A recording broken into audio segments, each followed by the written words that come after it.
DH is Mike Mordecai. Danny Bautista is in left field batting 8th, and Tony Graffinino will be in the lineup to bat 9th to play second base. For the Yankees defensively, in the outfield, former Brave Mark Whitten. Cat Curtis is in center field. Bernie Williams expected to come off the disabled list as early as tomorrow. Former National Leaguer Paul O'Neill is in right field.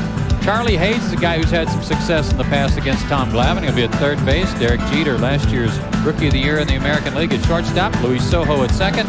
Tino Martinez is tearing it up in the American League. He'll be at first base. Joe Girardi, a former Colorado Rocky, is behind the plate, and on the mound, 25-year-old Andy Pettitte, 6'5", 235 out of Baton Rouge, Louisiana, makes his home in Texas now.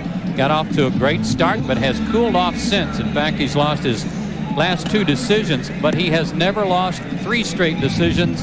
So the Braves will have their work cut out for him against him tonight. He pitched games 1 and 5 in the World Series last year. The Braves clobbered him in game 1, 12-1. But in game 5, he exacted his revenge and won a close ball game by a score of 3-2. The month of June, he's 1-2 with a .433, just continuing a tough streak he's been on. Jim Joyce is behind the plate. Ed Hickox at first. John Hirschbeck at second base. Ted Henry at third. And American League crew. We're set to get underway. A few boos from the crowd here as Blauser steps in, Pete.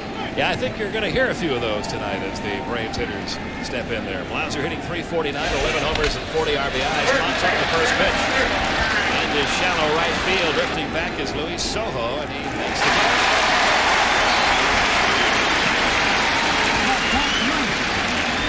So that's the way things start.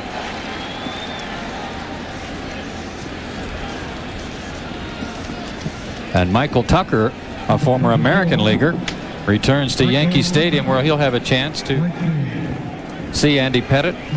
Even though he was with the Kansas City Royals for the last couple of years, Michael Tucker only won at bat against Andy Pettitte. He went 0 for 1, but he's got a 16-game hitting streak working.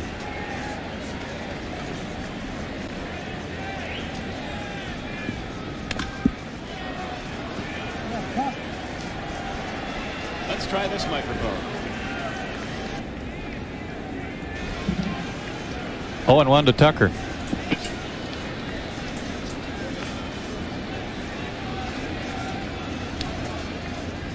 The 0-1 pitch right back to the mound. Pettitte has it and throws him out. We're having a few technical difficulties on Pete's headset, but we're working on them. I'm 0 for 2, Joe. Pete says he's 0 for 2. We've tried 2. 2 down. Chipper Jones, the batter. Chipper hitting .301, 13 homers, 62 RBIs, but hitting .421 over his last 10 games. It's a gorgeous night for baseball and a good turnout here at Yankee Stadium, but far from a sellout. Up the middle, that should get into center field, and does. Base hit for Chipper.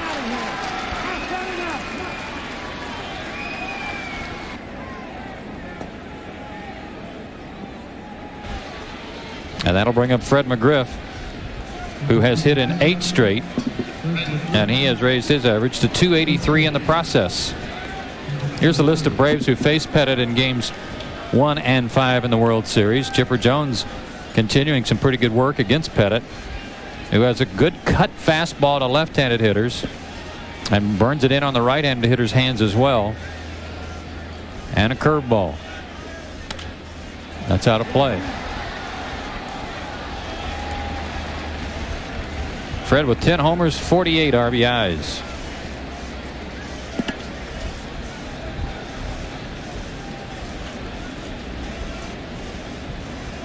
Pettitte last year a 21-game winner for the Yankees. Second in the Cy Young to Pat Hentgen of the Toronto Blue Jays.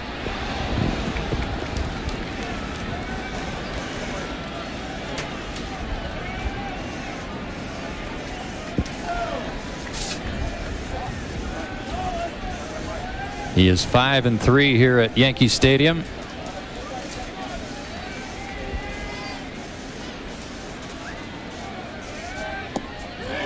He went around. 0-2 to McGriff. Pettitte's last start on the 21st of June against Detroit. No decision, but the Yankees were a winner, 3-1. He went 7 innings and gave up only 1 run. And this Yankee crowd comes to life. as McGriff falls behind 0-2.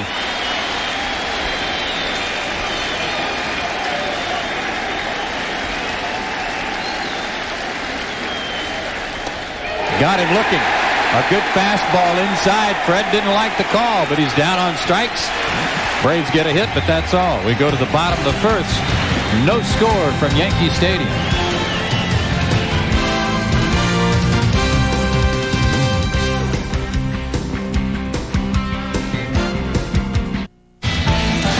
We go to the bottom of the first. Here's the lineup for Joe Torre tonight. Derek Jeter will lead it off. Luis Sojo bats second. Then Paul O'Neill. Cecil Fielder 2 away from his 300th career homer.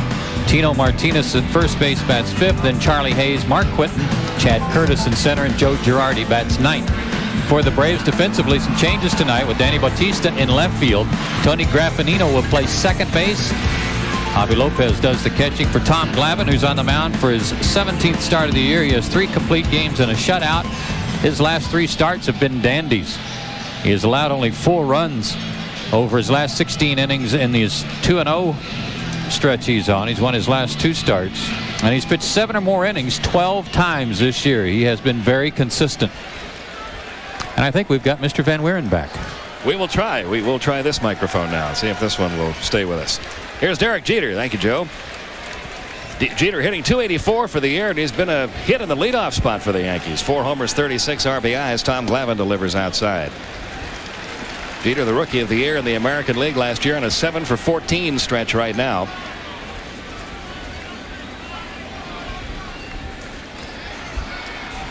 Here's the 1-0 on the way, and it's lined past McGriff into right field. Leadoff single for Derek Jeter. Gets the Yankee fans going here in the bottom half of the first inning. And now second baseman Luis Sojo. If this is a sign of things to come, Pete, maybe the Yankees are taking a page out of some successful National League teams and trying to hit Tom Glavine to the opposite field. You know that Charlie Hayes has had some luck against Tom, and maybe he's passed the word that that's what you've got to do to beat him. As you know, Glavine occasionally runs into some difficulties in the first inning. It's always been the most troublesome inning for him. Not so much the last couple of years as it was in his first 4 or 5. But every now and then he will still have a sticky first inning. Let's see how he does here with a runner at first, nobody out. Luis Sojo, the hitter, batting .308 with 1 homer, 13 runs driven in. On the outside corner for a called strike, 0-1. 10 of the 36 earned runs that Glavine has allowed this year have come in the first inning. And even that is down from past years. Tom really pumped about pitching in Yankee Stadium tonight. He didn't get a chance to pitch in this ballpark last year. And of course, this is a shrine in baseball. Line drive right field. Sojo going the other way, but Michael Tucker is there. He's got a chance for the double play with a good throw, but his throw sails over the head of Fred McGriff. And that enables Jeter to get back safely. 1 down. Heads up play by Javi Lopez. He kind of saw that one coming, and maybe Tom Glavine's not the only guy pumped up about coming back to Yankee Stadium. Michael Tucker, keep in mind this is a very shallow right field here. Anytime you catch the ball coming in like that, you're never far from first base, and Michael airmailed that one to Fred. And that'll bring up Paul O'Neill, who comes in having another solid year. .322, 11 home runs, 54 runs driven in.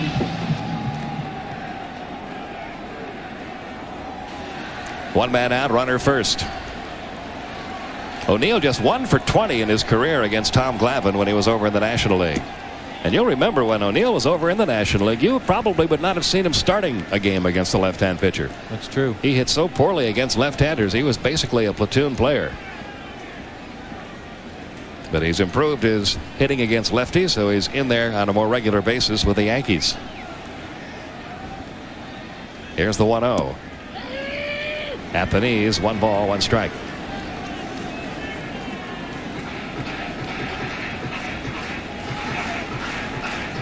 A runner at first, 1 man out. Look at the difference there. A few years ago when Paul was in the National League, that number versus left-handers would have been in the 150, 160 range.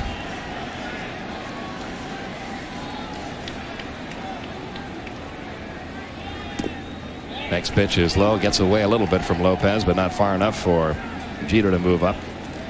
And one of the influences on Paul O'Neill has been Chris Chambliss, who was a left-hand hitter himself during a long and successful career.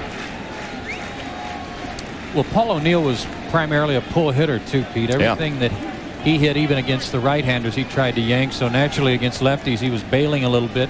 That's changed some. He's trying to make sure that he stays on the ball a little more, and he doesn't have to pull the ball to get base hits.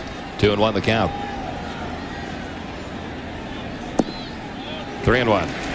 Cecil Fielder, the DH, on deck.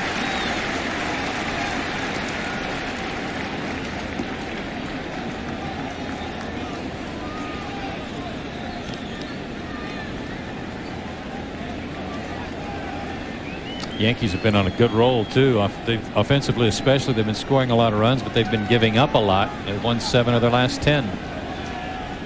Runner going on the 3-1 pitch, swing and a miss. Bad throw by Lopez. They've got Jeter hung up though. For some reason he put the brakes on, and now they're going to get him. Boy, he had the base stolen if he goes in all the way, but for some reason he thought that throw was going to beat him. Put the brakes on about 10 feet from second base, and that enabled the Braves to get him for out number 2. It goes 2-6-3, and it was a hit and run. That's why he's looking over his shoulder, and maybe because he wasn't running 100% too, Pete. He broke to make sure that he didn't get picked off. He got a late jump. He was just moving and felt like he didn't have a shot to get there. He didn't know that Lopez was going to throw the ball wide of the bag.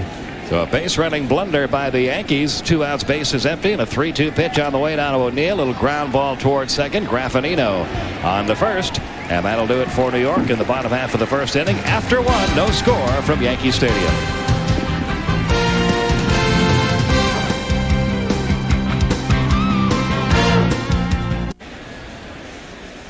We've played one. Time now to tell you that this telecast is authorized under broadcasting rights granted by the Atlanta National League Baseball Club and is intended solely for the entertainment of our audience. Any publication, rebroadcast, retransmission of the pictures or descriptions of this game without the express written consent of the Atlanta National League Baseball Club is prohibited. And as we go to the top half of the second, Andrew Jones, Javi Lopez, and Mike Mordecai do up against Andy Pettitte. And here is the Andrew Jones-Andy Pettitte matchup again. Remember that one in the World Series. There's a strike in the outside corner when Andrew at age 19 became the youngest to homer in a World Series game. He did it twice.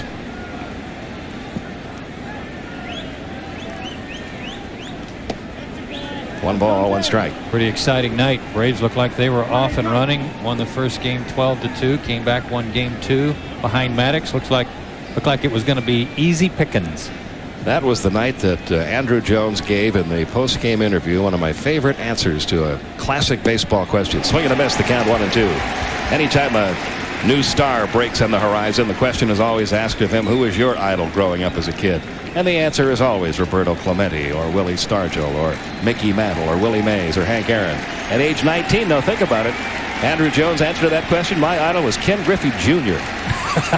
I loved it. Here's the 1-2 pitch. Broken bat. The bat goes farther than the ball does. Ball was foul. It's 1-2.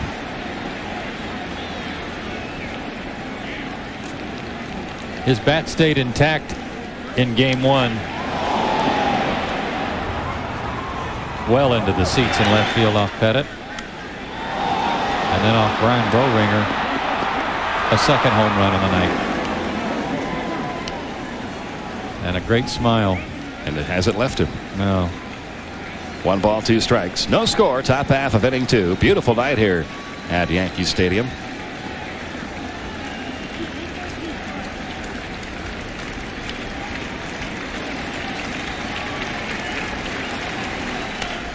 Another foul ball off the bat of Andrew.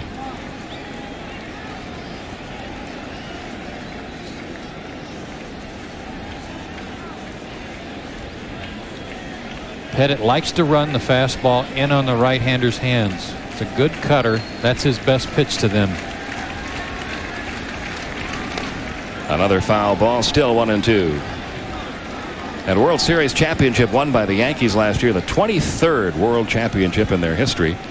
They've won the American League pennant 34 times. Quite a legacy here in New York of outstanding baseball in this ballpark.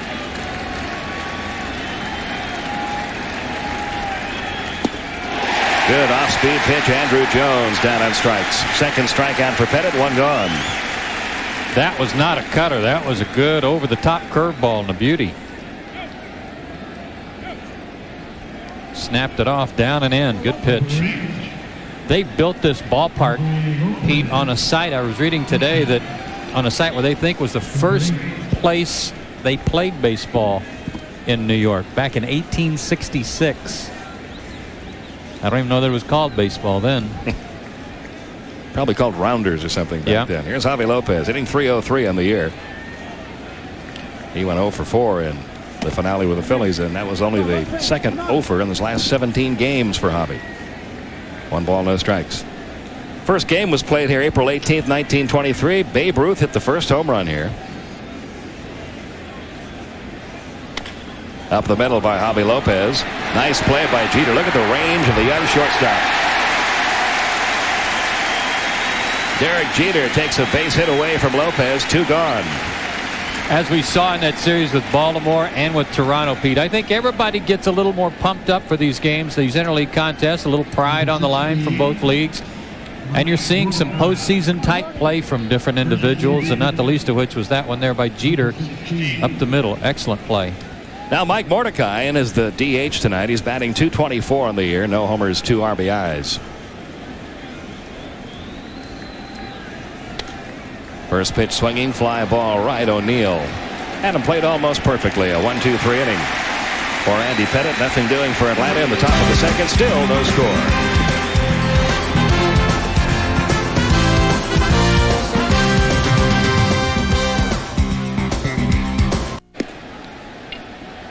Welcome back to New York. No score as we go to the bottom of the second inning. Let's take a look at the Ream leaderboard here at Yankee Stadium tonight. And tonight's subject is most wins by managers still working in the big leagues. Currently working, Tony La Russa at the top of the list, but Bobby Cox and Joe Torre in second and third place respectively, and going head to head tonight. And these two managers have the utmost respect for each other. They both think very highly of one another. Cecil Fielder, the DH for the Yankees, leads off here in the second, batting .262. 9 homers, 49 RBIs. Got off to a little slow start in the power category this year, but he's picked that up lately. 0-1 the count. 298 career homers now for Cecil Fielder.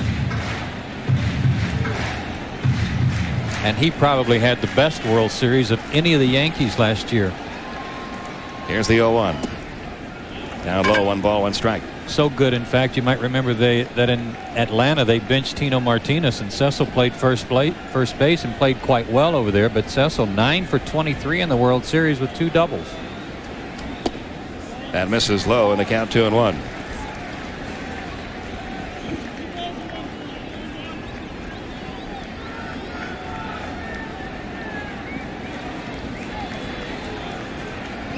Here's the 2-1 pitch. 3-1 now. The count on Fielder. Tino Martinez on deck. And then Charlie Hayes.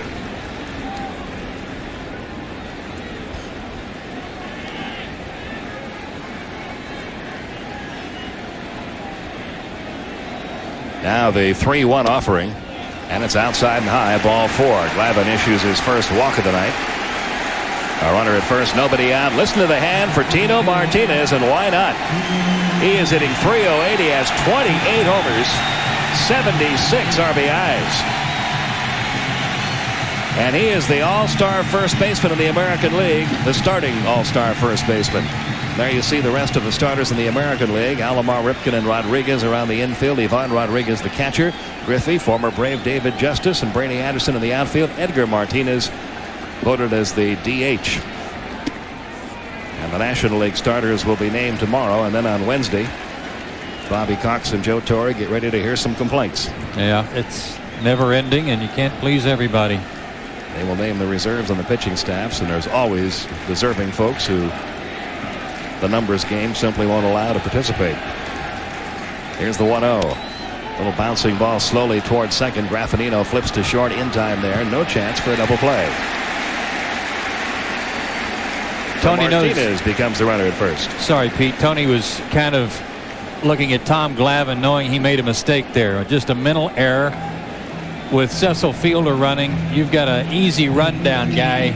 Doesn't maneuver himself that well, but he stopped here. Graffinino's out. His first out should have been at first. Then get the guy in the rundown. And Tony kind of looked at Tommy like, yeah, I didn't make the right throw on that first toss. That'll bring up Charlie Hayes, hitting .294. with 6 homers and 21 RBIs. Of all the hitters in the Yankee lineup, he's had the most at-bats and the most success against Tom Glavine with 13 hits and 41 trips, including a homer, a .317 lifetime average against Glavine. Another bouncing ball out toward second. Graffinino, Blauser, McGriff. This time they get the double play, and Glavine is out of the inning. Still no score as we head to the third.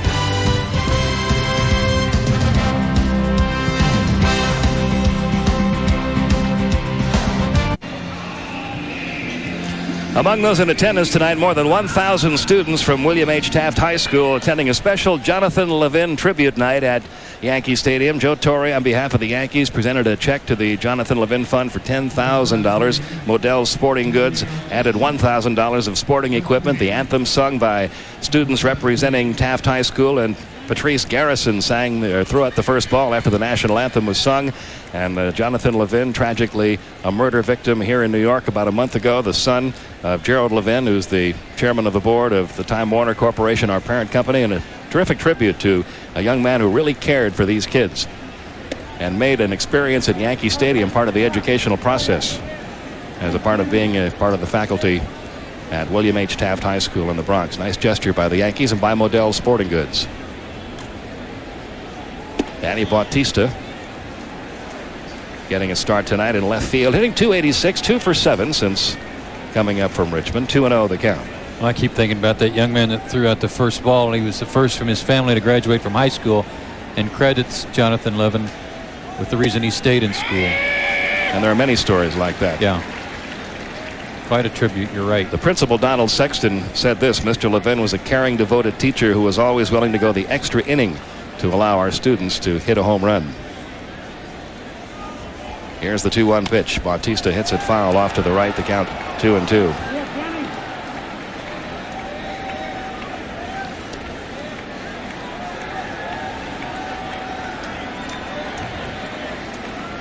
No score. Top half of inning 3 here at Yankee Stadium. First of 3.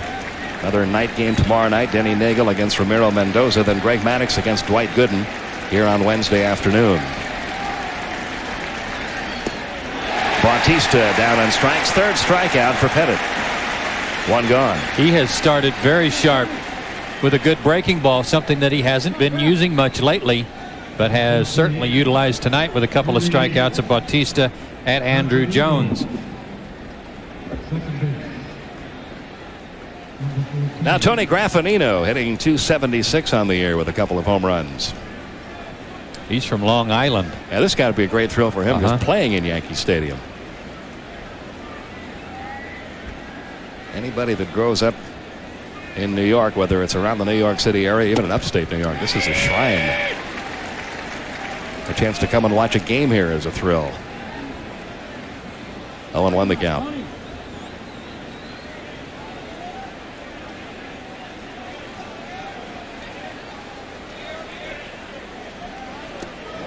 Just off the inside corner. 1 ball, 1 strike. Don Larson pitched his perfect game here in '56. Roger Maris hit his 61st homer here in '61. All those World Series championships. Probably the most photographed ballpark in history. Hit number 2 off of Pettit as Graffinino singles up the middle. And that'll be an even bigger thrill for Tony Graffinino on top of just playing here. Back to the top of the order now, Jeff Blauser. And there's Monument Park, which is no longer in the field of play. Used to be out there almost in dead center field and was in play. But all of the great Yankee heroes, players, managers, even a couple of the old owners out there, all of the retired numbers, and there are more of them here than with any other franchise. And you know them by heart. You see those numbers: Mickey Mantle, Casey Stengel, Yogi Berra. You see the numbers, you immediately recall the player. Blauser popped out to second his first time up. I was surprised when I was reading about some of the monuments today, Pete, that the very first one was to Miller Huggins. I didn't know that. The diminutive manager of the Yankees back in the 20s that won 3 world championships as the manager. He was the manager of that 1927 team, considered by many to be the greatest team ever assembled. Pitch on the way to Blauser, and it misses low.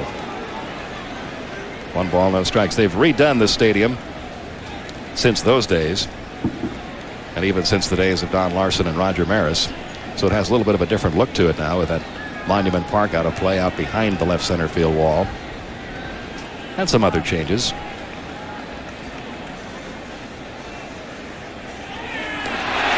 Got him. Pettit picks off Graffinino. Pat Corrales thought he balked, but Ed Hickox is not even listening to Pat.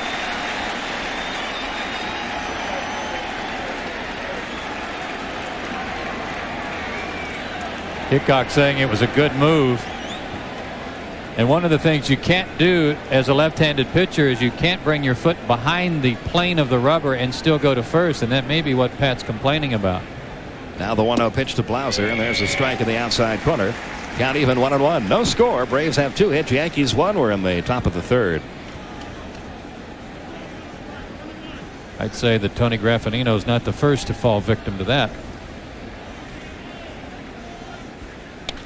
Down the left field line, fair or foul. That is a foul ball. And the count goes to 1-2.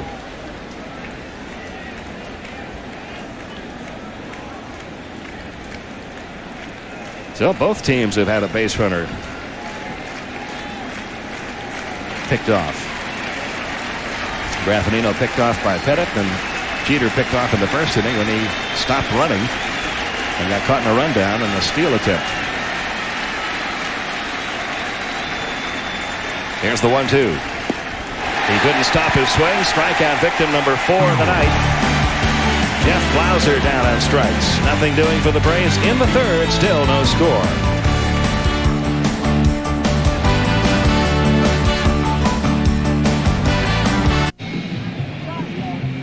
Here's that pickoff again. The rule states that the right foot of the pitcher cannot go back behind the plane of the rubber and still go to first. And that's what Pat Corrales had to be complaining about here, because if the foot goes back behind the rubber, you have to go home. Ed Hickox saw it differently. Mark Whitten leads off here in the bottom of the 3rd. No score. Whitten at 267, 5 homers, 23 RBIs. Another former Brave wearing a Yankee uniform. 1 ball, no strikes. They expect to get Bernie Williams off the disabled list and back playing tomorrow. 1 ball, 1 strike. Boy, they had a couple of slugfests with the Cleveland Indians over the weekend. They talk about some runs being scored. Yankees won 11-10 yesterday. 12-8 was the score the day before. Game's close to 4 hours. Here's the 1-1. Up high, 2-1. And one part of their ball club that's very vulnerable tonight, Pete, is their bullpen. Mariano Rivera not even available. Joe Torre will not use him. He's been in 5 games in the last 7 days. He says he's got to have some rest. Now a 2-1 pitch on the way, and there's a high fly ball down the line and right. Michael Tucker drifting over toward the corner, and he's got it 1 down. Let's take a look at the Office Depot scoreboard. Some scores for you. The Cubbies beat Kansas City 8-7. That one's a final. Florida and Boston are tied. Or no, Florida's taking a 5-3 lead in that contest. Troy O'Leary had homered. Detroit leading the Mets 3-0. Trying to slow down the hot Mets. Philadelphia and Baltimore no score. Cincinnati hosting Milwaukee. Milwaukee leading that one in the top of the 3rd inning. White Sox and Pittsburgh tied at 1. Montreal on top of Toronto in a battle of Canada. 1-0. Cleveland, Houston no score. The rest of the games a little bit later. Here's Chad Curtis now taking a strike in the outside corner. He's batting .244. 5 homers, 13 RBIs. He has played with the Angels, the Tigers, the Dodgers, and the Indians before coming over to the Yankees. 1-1 the count. I think they got him right about the time Bernie Williams got hurt, or was just about the time he went on the disabled list. They needed somebody to play center field. 1 out, base is empty in a scoreless game, bottom of the 3rd. 2-1 the count now, and Chad Curtis. And how about that series? We talked about interleague play. How about Toronto and Montreal playing for the first time up in Toronto? And tonight, Pat Hintgen against Pedro Martinez. And tomorrow is Canada Day up there. Foul back to count 2-2. So that'll be a classic day in Canadian baseball history. That's where the Braves go next, up to Montreal. as a very road-heavy portion of the Braves schedule concludes this week. After the All-Star break, Braves are home a lot. Here's the 2-2 now. Just missed, 3-2. Joe Girardi on deck.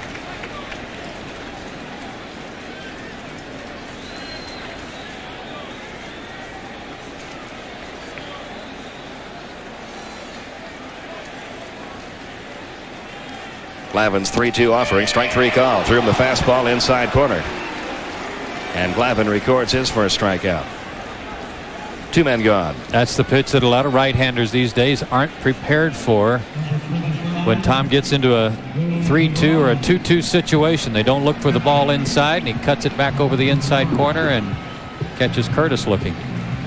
That'll bring up the catcher, Joe Girardi, hitting .247. He has a homer and 28 RBIs, a .154 lifetime hitter against Glavin when he was over in the National League. Takes ball one.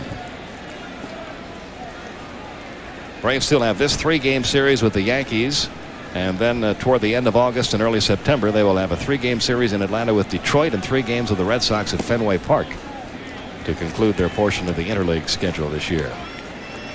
2-0 the count.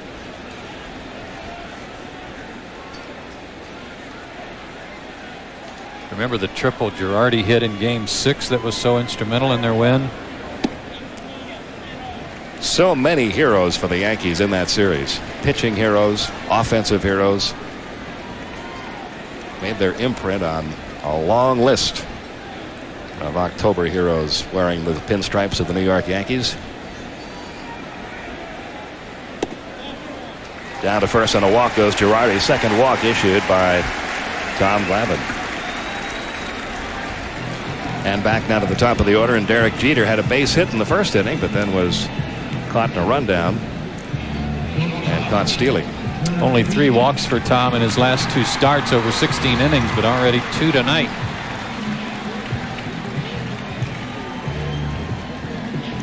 Derek Jeter just turned 23. Hit .314 as a rookie for the Yankees last year. He's really a great crowd favorite for this city too. He's such a good role model for the young kids. Obviously very popular. Strike in the outside corner, 0-1.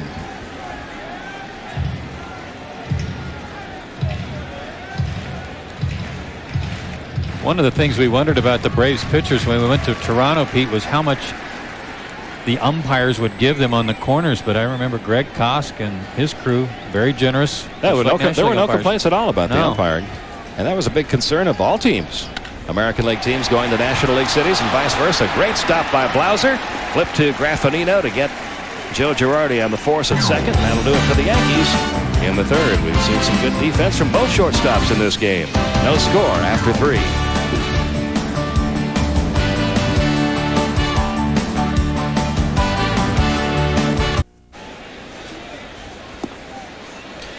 As we go to the 4th inning, let's give you tonight's Aflac trivia question, which is, which former Yankee had more home runs than strikeouts in 7 seasons? And we'll have the answer for you in the bottom half of the inning. Right now in a scoreless game, 4th inning about to begin. Michael Tucker will lead it off, trying to extend a 16-game hitting streak, Joe. I'm still stunned that somebody actually could do that. That's a pretty good number. That is. Michael Tucker hit a comebacker to the mound his first time up. We were talking about the Yankee bullpen being a little tired and short-handed tonight, but the Braves have got to figure out some way to solve Andy Pettitte first. They have 2 hits, but have struck out 4 times. And Tucker misses a breaking ball. It's kind of odd, Pete, to have a 16-game hitting streak and have your average remain just about the same as it was when you started. Well, in that 16-game streak, a lot of 1-for-4s, 1-for-5 a couple of times. 1-1 the count. A lot of big hits too. You bet. Including that 2-home run game the other night at home against the Phillies. Off of Kurt Schilling. Foul past Corrales. A very cozy ballpark down the lines, but then it gets pretty deep out in the gaps. 314 right down the right field line. It drops back to 385 in right center, 408 to straightaway center, 399 to deep left center and 318 down the left field line.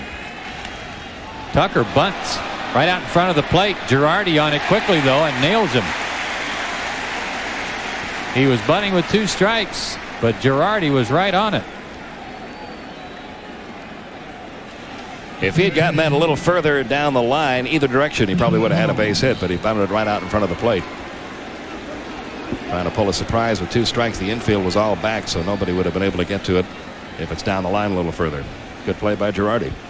Chipper Jones singled in the first inning. He was left stranded. Has his average up to 304.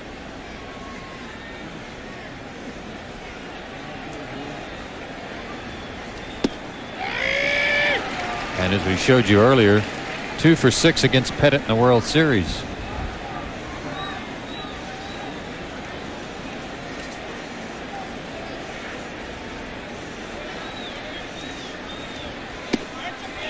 One and one. Last 10 games coming into play tonight. Chipper hitting .421, 16 hits and 38 at bats, with 4 homers and 13 RBIs.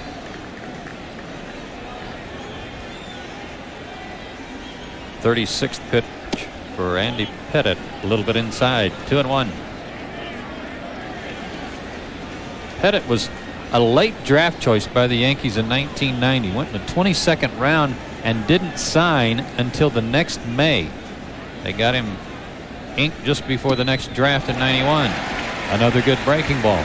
We've seen a lot of swings like that tonight from Chipper Jones. A lot of check swings. It may be that they weren't really expecting to see many breaking balls tonight, Pete. The scouting report we had was that he had not been using that curveball much. Remember the 3rd strike to Jeff Blauser? You saw that exact same swing. The 2-2 pitch. Just got a piece of it to stay alive.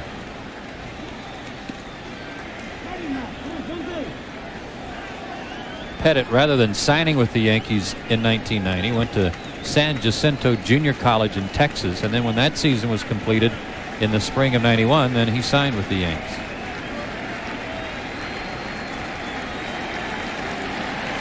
And he has been quite a find.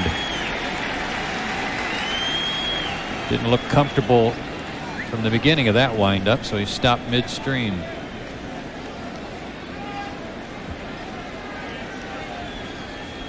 Mel Stottlemyre, the former Yankee pitcher, the pitching coach for Joe Torre.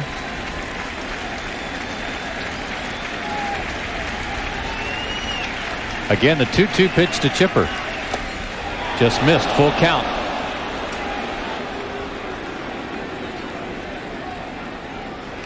Well, you see where Girardi has the target set, and to reach down for it just a tad. Probably cost him the call. Yep, turning that glove over a little bit probably hurt. He has not walked a batter, and the payoff pitch struck him out. Down and in. Strikeout number 5 for Pettit. It's a pitch he's had working for him all night long.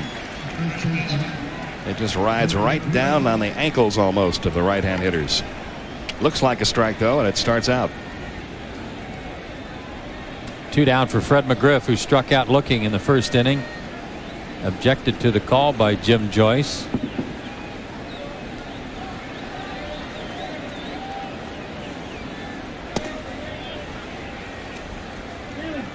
One ball, no strikes. This ballpark seats 57,000, in excess of 57,000. The Yankees are averaging just under 30,000 per date. 1-1. Few people remember that Fred McGriff was originally signed by the Yankees and then traded right away after just 1 season, 1.5 seasons in the rookie league, to the Toronto Blue Jays in a minor league deal. The 1-1 pitch. Did he go? He did not. 2-1. Do you think if Fred played in this ballpark he'd stand way off the plate? No. I don't either. I think he'd be standing right up on top of it trying to yank everything right down that right field line to the short porch. 2-1 pitch. Called strike. Pettit doing a good job of hitting spots on both sides of the plate. And he struck Fred out on a pitch up under his hands first time around.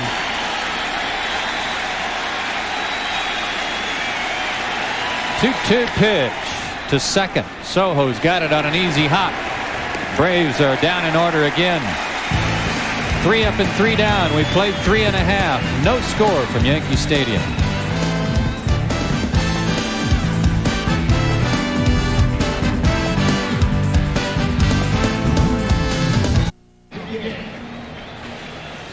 Let's give you the answer now to tonight's Aflac Trivia question. Which former Yankee had more home runs than strikeouts in 7 different seasons? That's Joe DiMaggio.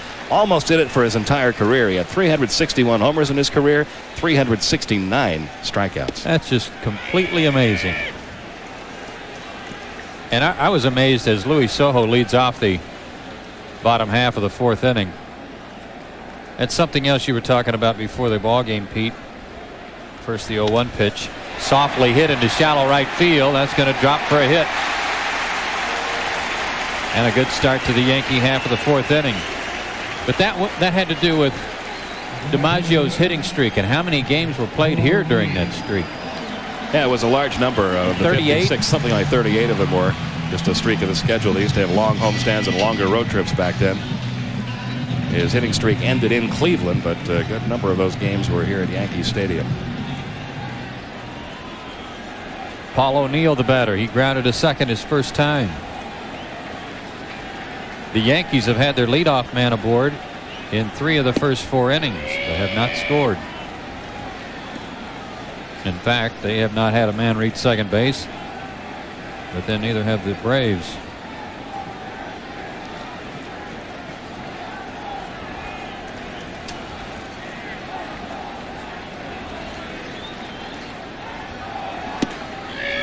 Good pitch. 0-2.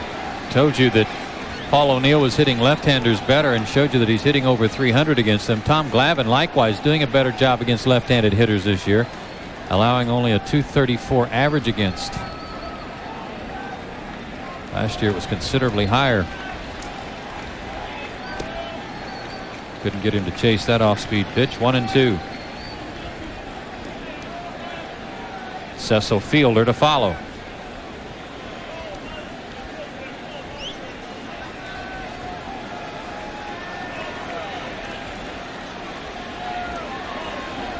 The 1-2 delivery, grounded left side in the hole, base hit. Soho rounds second, but he's not going anywhere. First and second, nobody out. Well, that's just what you were talking about during O'Neill's first at bat. The reason he's in the lineup against left-hand hitters is he doesn't try to pull everything anymore. And when Glavine got ahead in the count 1-2 on him, he was content just to hit the ball the other way, put it in play, pitches down and away. O'Neill just goes that way, kind of punches it through the left side of the infield. That's a swing he didn't have when he first came up to the major leagues in Cincinnati. Yeah, he shortened his swing a little, didn't he? Cecil Fielder walked his first time up. First and second, nobody out. First runner to reach second for either side.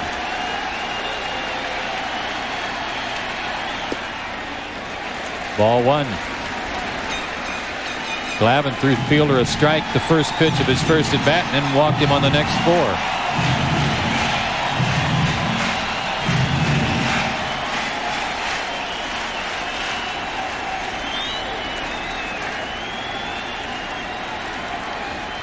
The 1-0 pitch toward the seats down the line and out of play. Not much foul territory in the corners here, but between the bases a lot of foul territory as you see the home run leaders in the 90s and Cecil Fielder right in there. And he got off to a very slow start this year, something like 75 or 78 at bat, something like that, before he hit his first homer. Almost unheard of for a man with his power. And he has 298 in his career. Out of play. 1-2 the count. Special assistant to John Sherholtz, Bill LaJoy, has to be given the credit for bringing this big guy back. When Bill LaJoy was the general manager of the Detroit Tigers, Cecil was playing over in Japan and playing quite well. He had been sold to the Japanese league by Toronto. And LaJoy brought him back to Detroit, and the rest is history. 1-2 pitch, got him looking. There's that fastball again. A 4-seamer. And he certainly wasn't looking for that. And Tom Glavine records his second strikeout. Fielder looks out at Glavine afterward as if to say, where'd that pitch come from? You didn't throw me that last year. Perfect location. Good movement, too. Talking about Fielder coming back, it's one of the few times maybe in his life that Whitey Herzog was ever wrong. He had 3 home runs in a spring training game when he was in his first spring with the Tigers against the Cardinals, and Whitey Herzog said, well, I bet he won't hit that many in a game during the regular season. We did it during the regular season once, 51 altogether for the year. That first year back from Japan. Here's the dangerous Tino Martinez, who takes low. He bounced into a fielder's choice his first time up. Martinez 11 hits in his last 21 at bats, and 6 of those are home runs.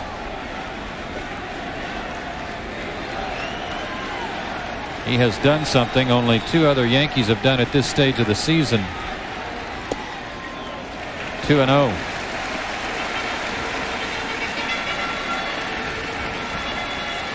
Mickey Mantle and Roger Maris were the first 2 Yankees to hit at least 25 homers before the All-Star break. And now with 28, Martinez has joined them, and he's already hit more homers now than he hit all last year. Good pitch, 2-1. The most home runs hit by a Yankee through June was 30 by Babe Ruth. He did it in 1928 and 1930. And Tino's just too shy of that. Soho on his way to third. Glavine got no help from his infielders. Chipper didn't see him coming, and he stole it without a throw. He stole it almost without a look. That's how close he was to third before Glavine was aware that he was running. Louis Soho catches the Braves napping. He's right there before Glavine even knows it. That was heads up on his part. He had to be paying attention to the infielders. He had to have a good read on what Glavine had been doing, a routine, and saw that Chipper was playing deep. 2-1 pitch. One hopper might be 2. Graffinito to Blauser to McGriff. Inning over. Good job of pitching, and the stolen base didn't rattle him. No runs despite 2 leadoff singles by the Yankees. And 1 left. We go to the 5th inning. No score.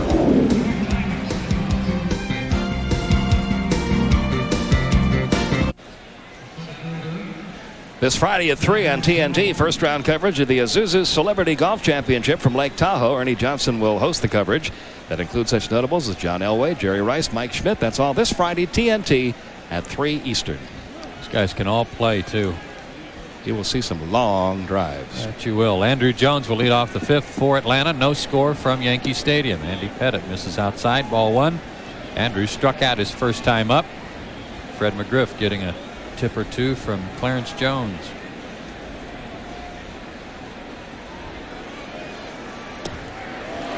One and 1 the count. Yankees are 3rd in the league in ERA at 3.94 as a staff. They're number 1 in the American League in fewest home runs allowed. They've given up 68.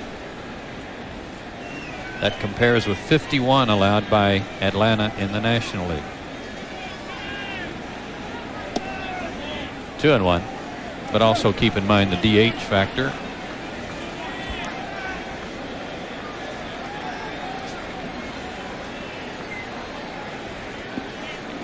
Two-one pitch, another good off-speed pitch. 2-2. He's had everything working tonight.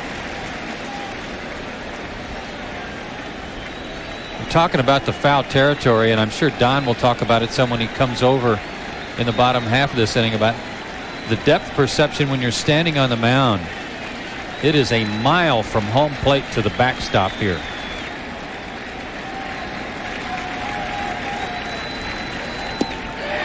Got him looking. Andrew didn't like the call. Strikeout number 6 for Pettitte. And another near perfect pitch by Andy Pettitte. Right at the knees with the changeup. In fact, Joe, there's so much foul territory here that before they reconfigured this ballpark, the warm-up mounds for the starting pitchers used to be out throwing directly back toward the screen. There's that much room. I always wondered about what do catchers do when they're trying to chase foul balls if they were running over mounds back there. Off the knee of Andy Pettit, and he's not going to be able to recover and get Javi Lopez. That one hurt. I'm not sure where it got him, but somewhere around the knee or the shin area. It looked like of his left leg. Well, we'll see it from this angle. A comebacker, one hop. Hard to tell on that particular shot. Yeah, just below the left knee, it appeared.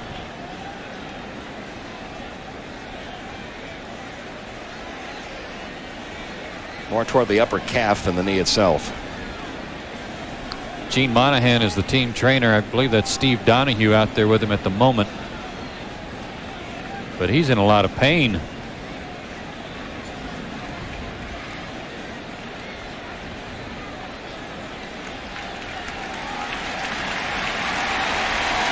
See if he's going to be all right. They're going to let him throw a pitch or two.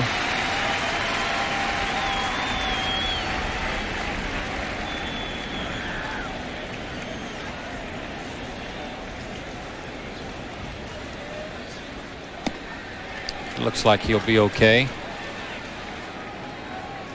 Joe Torre uses this time to talk to his middle infielders.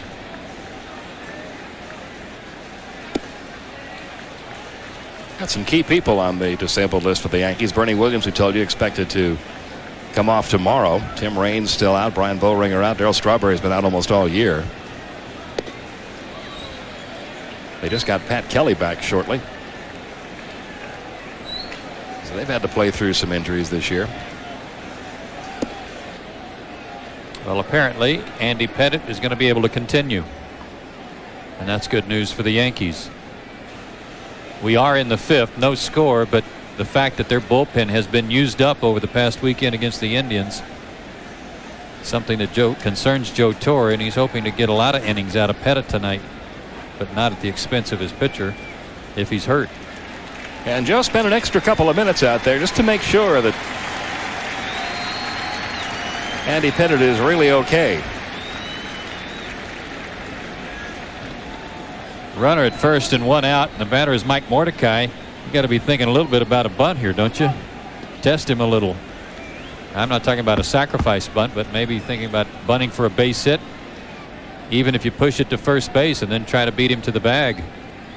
Mordecai fly to right his first time up.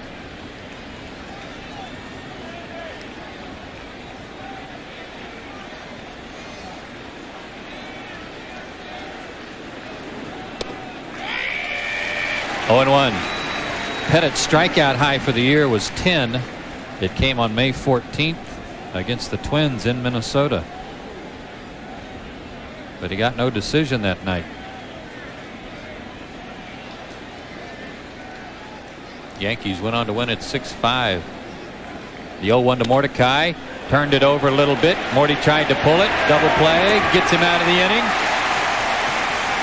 Pettit limps off the mound a little bit, but he heads to the dugout. And to the bottom of the fifth from Yankee Stadium, no score.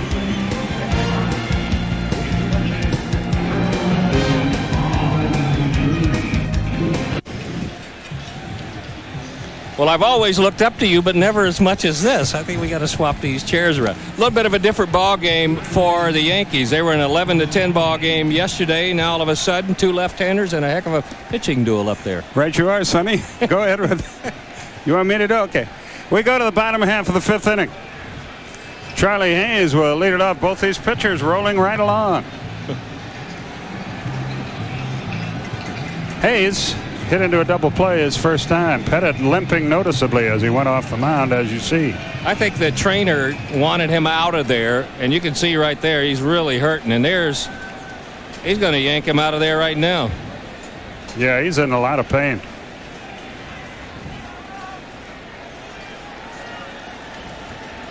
Chris Chambliss looks on as Monahan talks to Joe Torre. Hayes stands in and Glavine deals low. 1 ball, no strikes. Couple of ways to look at that. It looked like they wanted him out of there, but when you look out into the Yankee bullpen, there is nobody throwing. But if it is an injury, then they would get all the time they want. But you'd think that somebody would be throwing if he's coming out. Fly ball, well hit, but fouled on the right side. That might be just taking him in to ice it for a minute or two and then bring him back. So we'll wait and see. But he sure is limping. There's no doubt about that.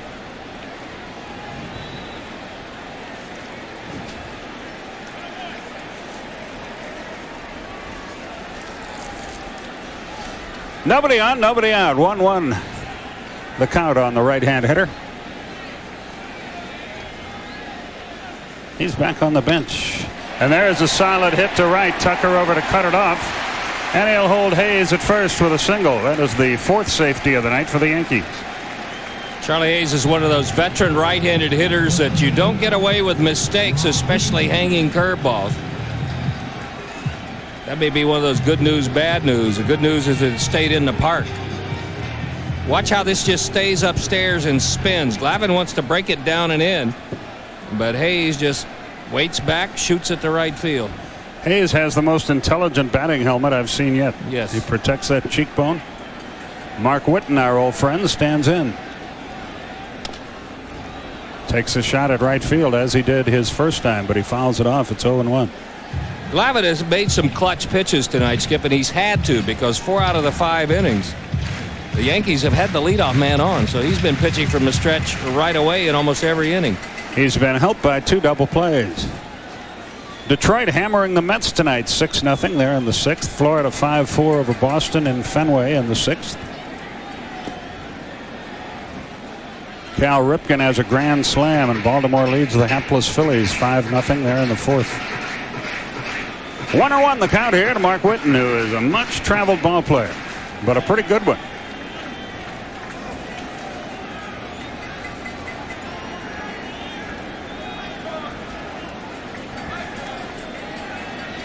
That's tops in the National League. Short lead for Hayes. Just missed. Whitten has been with Toronto, Cleveland, the Cardinals, the Red Sox, the Phillies, the Braves, Seattle, and the Yankees. That's 1, 2, 3, 4, 5, 6, 8 major league teams, and all that since 1990. Best collection of luggage in the big leagues. Like Bobo Newsom, the old pitcher. Line foul. Look out, folks, into the seats. In watching Jim Joyce tonight, you're getting a chance to see a good example of the difference in the strike zone. The National League is more of a horizontal strike zone.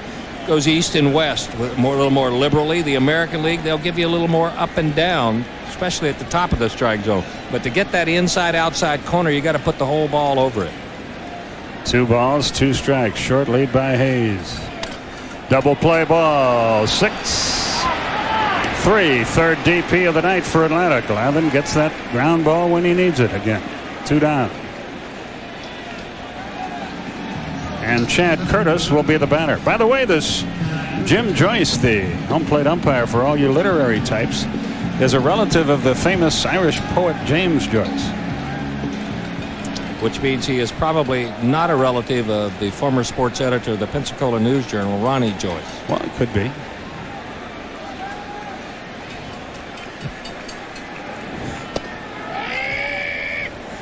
Curtis takes a strike. It's 0-1. James Joyce, as you know, wrote such famous poems as Yes. Staff. Staff. That's a poem I'm not familiar with. Fly ball down the right side. Well hit, but twisting foul into the second deck. Was that iambic pentameter? I don't know. But he is a famous Irish poet. You mean in our truck there's nobody that knows? Now they're trying to get bullpen action, it looks like. Their phone doesn't work. Yeah, they're having a breakdown in communication. Ground ball to second. Graffinino has it, and another easy inning for Glav as Curtis is retired. Pettit's going to give it a try, but they want to get somebody ready just in case. 1 hit, no runs, no errors, and no one left. 5 innings have elapsed, and we're scoreless in New York.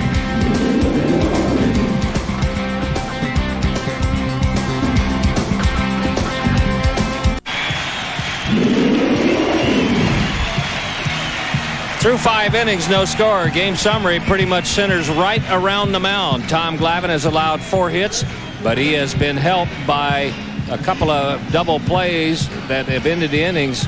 Pettit has faced 1 batter over the minimum and striking out 6. Excellent control, no walks. That's your Budweiser game summary. But Pettit, Yankees are going to have to make a call to the bullpen because Pettit, after getting hit on the shins, is not going to be able to go to the post, and it looks like, Skip, the Yankees are going to have themselves a new pitcher. Joe Torre had to go out and almost physically take him off. Kenny Rogers really gets booed as he comes on. He signed that big contract, about $5 million a year, and he's struggled. There's the one that I think decided, Joe, that this was enough tonight for Pettit. He was very disappointed about coming out. You'd expect that from a good competitor. Joe Torre is not happy to have him out of the game either, but he doesn't want to ruin him for the rest of the year. So Kenny Rogers will take his warm-up tosses. His numbers on the year are not going to exactly excite you. He's 4-4, but his earned run average 6.18, 83 innings, 92 hits, 66 runs, just 57 of them earned. In those 83 innings, 9 homers.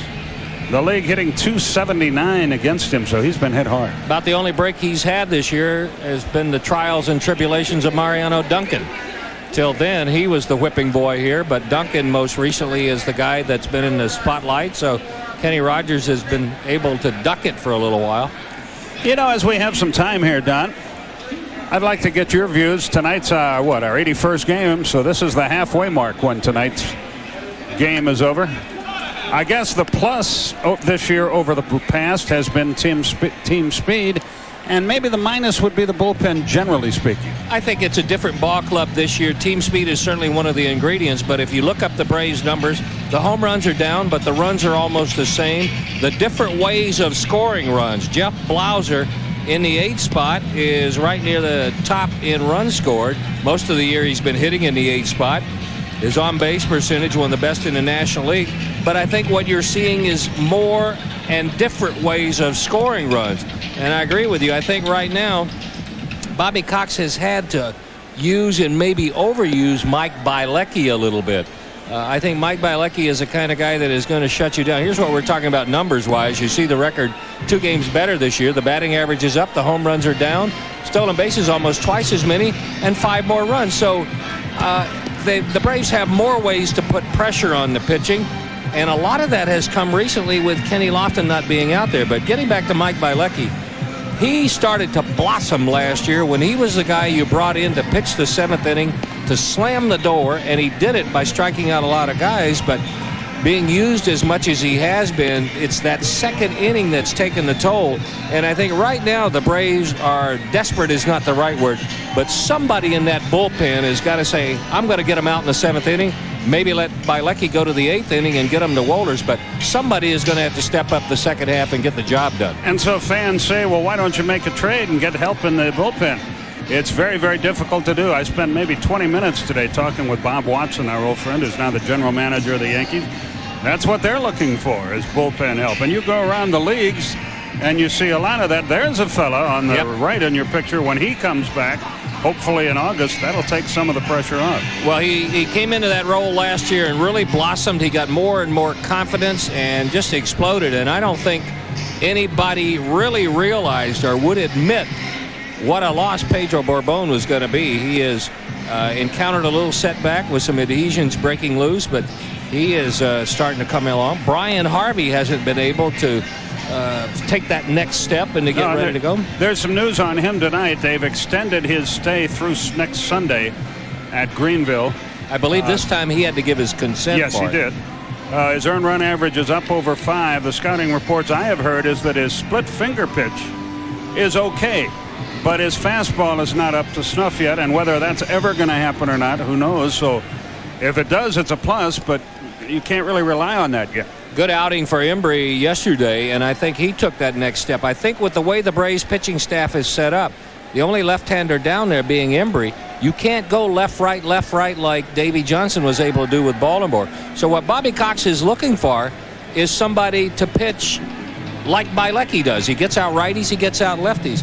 And I think Embry is the kind of guy that if he's getting his breaking stuff over and pitching ahead in the count, can get out righties and lefties. The Braves do not have the luxury of going lefty-righty matchups like a lot of other bullpens. Well, you saw that shot with Bobby swinging the bat. I don't think Kevin Rogers is going that bad, is he? No. Bobby's not going to put himself to line. No, I don't think so. Rogers about ready to go. And we should talk a little bit about Andy Pettitte. By the way, through 53 total pitches, 39 strikes, 14 balls. He was absolutely brilliant. Many of you young fans aren't going to remember what we're talking about here, but Dizzy Dean in the All-Star game way back in the 30s, a line drive off his leg. He kept pitching. It hurt a little. He pitched in rotation the next 2 or 3 times because of the pain. And of course, in those days, they didn't have trainers who really knew much about what they were doing. And the team doctor was probably not even invented yet. But as he continued to pitch, he unconsciously changed his arm motion to compensate for the pain in his leg, tore up his elbow, and was never really an effective pitcher again. And so even if the Yankees were to lose this game tonight, and even if Andy Pettitte was going to miss 4 starts or something like that, that would be cheap at any price. Here's what caused the pain. A ground ball right back up the middle. He tried to get his glove down and hit him around the shin. Right there, you know he's hurting. When he put all the weight on that left leg and it just collapsed, Javi Lopez is the hitter. A one-hopper, bang, right off the left shin. See there? Once the weight goes on that left leg, he just collapsed. You knew right there he had taken a shot. And as speaking from experience, one who's had a broken kneecap, I get chills and cold sweat every time I see somebody hitting that area.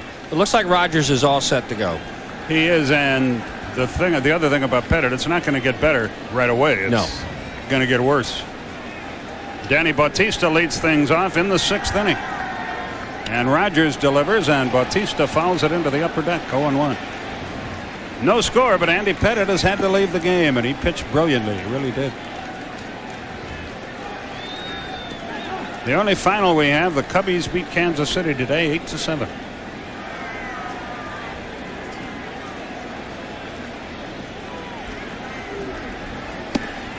Oh, and 2. Rogers gets out in front.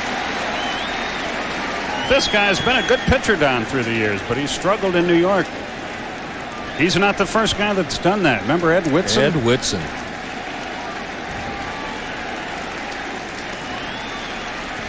The 0-2 pitch. That one bounces up there. When he was with Texas, he really put together a couple of good years there. 10-6 one year, 16-10 another, 17-7. Another last year he was 12-8 with the Yankees, but with a high earned run average. Ground ball to short should be easy. Jeter doesn't miss many. 1 out. Here's Tony Graffanino, who singled his first time, got picked off. Tony Benner hit 1 out. He's been picked off his last 2 times at first base. Some of the action taking place, all interleague play tonight. Those scores just look weird, don't they? Yes. Feel like you're in Florida. Or watching hockey or basketball or something.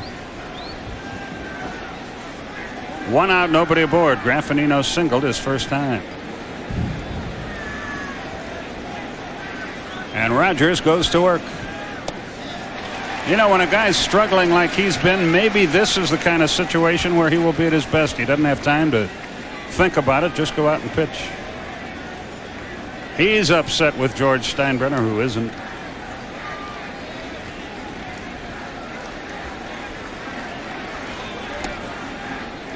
One and one, because he says Steinbrenner was quoted as saying that he was one of those complaining about this kid Irabu coming to the Yankees. He said, I would never do that. I've never met him, but I've never complained about one of my teammates.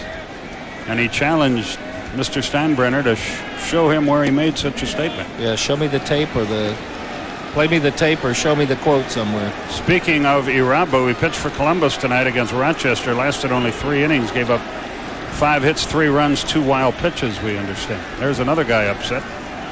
David Wells. 3-1 the count to the Atlanta second baseman. The first base runner against this poor guy. This place is going to really get on him.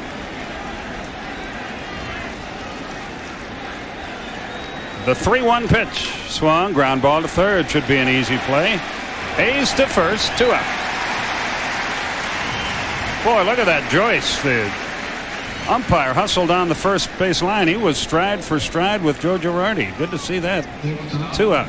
A lot of poets run like that. Yeah. What did James Joyce write? Glenn? Dan? Ulysses? No, I don't think so.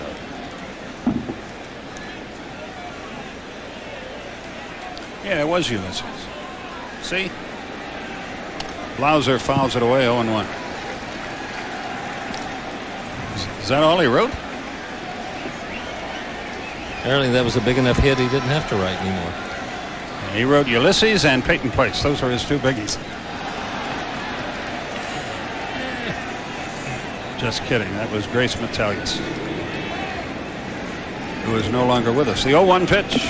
Swung and drilled into right center field. O'Neill's on the run, though, and the inning is over. So Rogers gets him 1, 2, 3 in the 6th. We go to the bottom half of the inning. We are still scoreless in Yankee Stadium.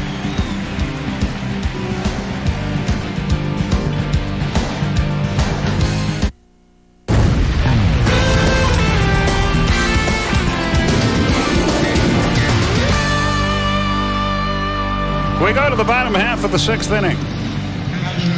Is that live, Glenn? It's a shot of Times Square here in New York. We tried to fool you, but I wouldn't let him. That was on tape. And Joe Girardi leads off the bottom of the 6th. He walked his first time.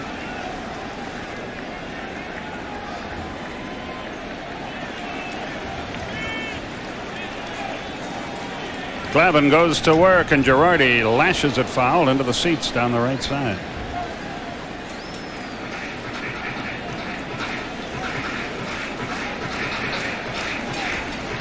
Oh, and 1 the count.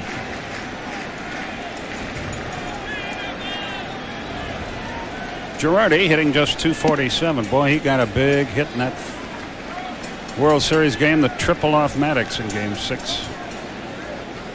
Although he hasn't had a lot of success in his career against Glavine, he is one guy that goes up there and does try to hit him to the right side.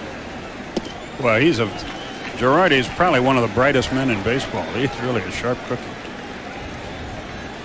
Out of Lake Forest, Illinois, rather resides there. He's from Peoria.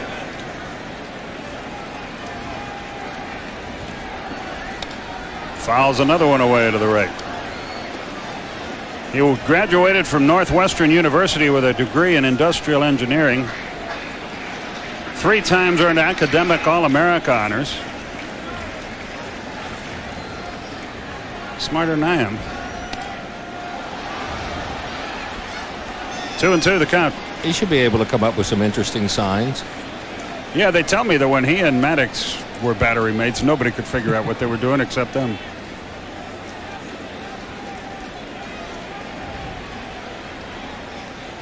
The 2-2 pitch, here it is. Just missed, and he runs the risk of walking him again. Good to see our old pal and former partner John Sterling here tonight. He's the radio voice of the Yankees on WABC.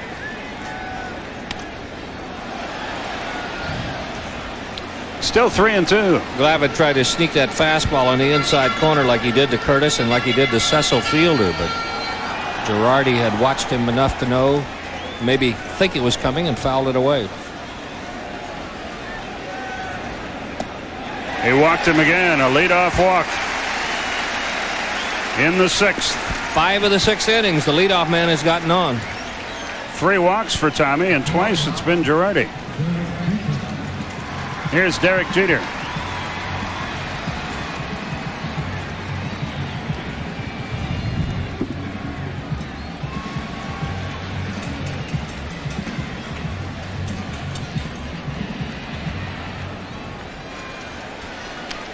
Runner at first, nobody out. Do you have gremlins in your headset all of a sudden? No, I don't. Just me. I keep hearing Irish voices in mine. Those are ghosts.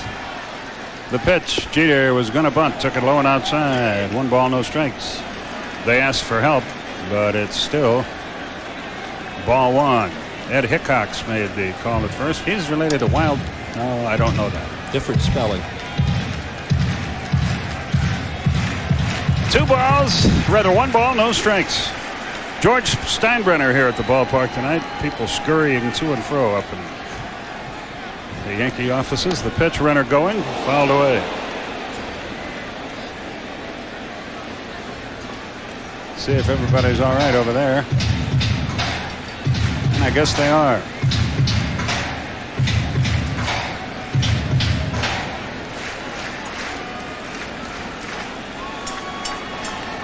One and one the count.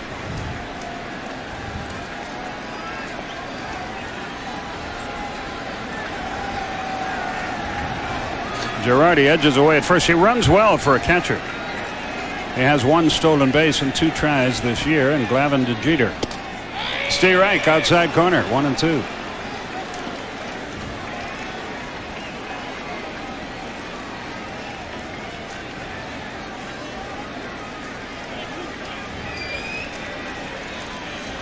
Another interesting thing talking to Bob Watson today about the Don Zimmer situation. You may recall that when the Yankees were in Florida, Zimmer got thrown out of a game and then claimed that umpire Greg Bonet said, "You must be using drugs." The pitch outside, 2-2, and Zimmer later said after he was thrown out, "If I had it to do over again, I might just pop him one in the nose." Well, since then, Zimmer has said that if he's ordered to pay a fine of even $1, he will quit baseball. And talking to Watson, I said, "What's new on that?" He said, "Well," he said, "nobody knows exactly who's going to make the decision." The 2-2 pitch fouled away. It happened in a National League ballpark. It was a National League umpire. It was an American League coach who was involved in the situation. And so the 2 league presidents, Coleman and Budig, are going to meet sometime soon and make some kind of a decision. And Bob said he hopes to hear about it by Wednesday. It would be a shame if that man had to walk away from baseball that way. Just missed outside, 3-2.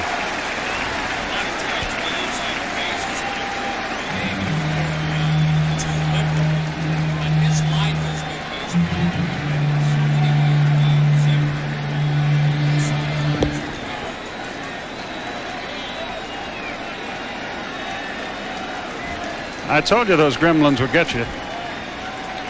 Don's mic's just gone out. We'll get that straightened away. The 3-2 pitch. Swung with a runner going. Ground ball to third. Only play will be to first. Better hurry. Close. Got it. Bang, bang play at first. Runner at second. 1 out.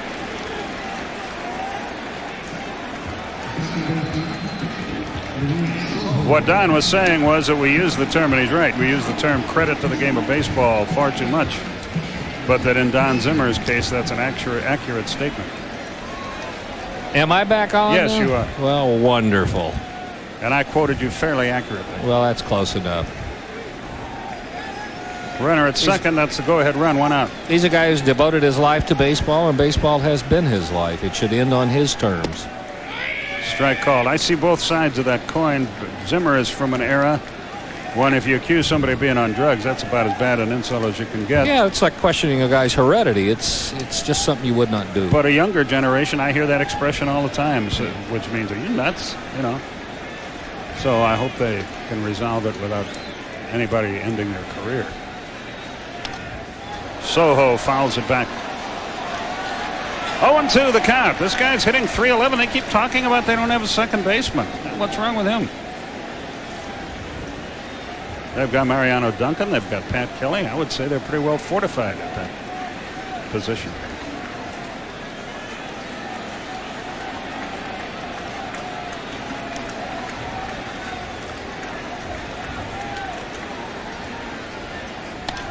High pop. That'll reach the seats. Soho, a pesky little guy.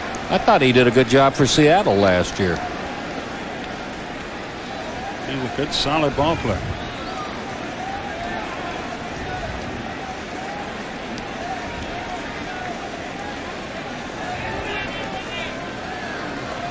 Only played about half the time in June, but he's made the best of it. 0-2 popped up. That'll stay in play. Fred McGriff calls for it. He's got it for the second out of the inning. But a tough hitter comes up there now. Paul O'Neill, who's 1 out of 2. O'Neill hasn't had a whole lot of success against Tom Glavine. That base hit he got last time, only his second in his career. But this is a different Paul O'Neill than the Braves saw with Cincinnati. He has matured as a hitter. Glavine made 3 perfect pitches on the outside corner to make it 1-2 last time, and when he came back with the 4th one, O'Neill made an adjustment and hit a pitcher's pitch in the left field for a base hit. Soho split last year between Seattle and here in New York. And O'Neill stands in there. Girardi runs pretty well.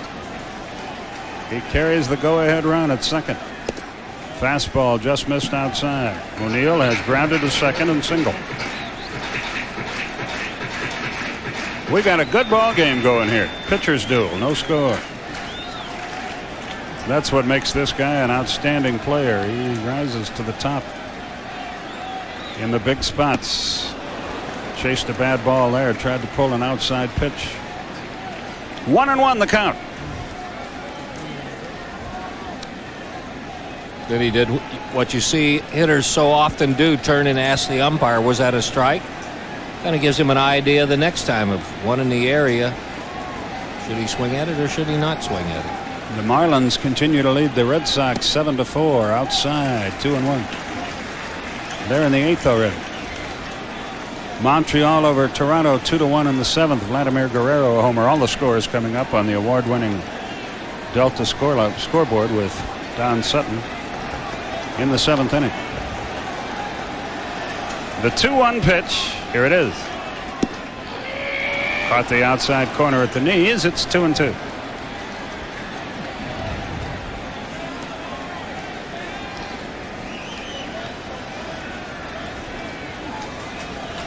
This is where O'Neill made the adjustment last time up with 2 strikes. When Glavine went back out there, he went out with him. Let's see if Tommy goes out there again. No, he's coming in. Too nice far. Pitch. 3-2. You were mentioning this is where Paul O'Neill has been so good. This is also one of the places Tom Glavine has risen. Runners in scoring position. Yeah, they're hitting 143. They're 0 for 3 tonight. Cecil Fielder is next.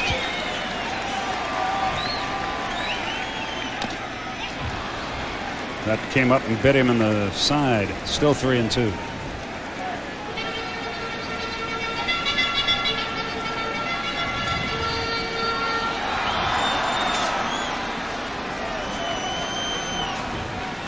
Glavine not high on the pitch count at all. But a little bit not as good a ratio as we're used to seeing right. out of Tom Glavine. Usually he's about 2-1 strikes the ball. Just missed, low and away. He had a base open. He didn't want to give in to him, but he's got a tough dude up there now. Cecil Fielder has walked and been called out on strikes. 4 walks for Glavine. That's unlike him, too. But I think that's a good example right there of the American League strike zone. A lot of National League umpires would have rung that one up.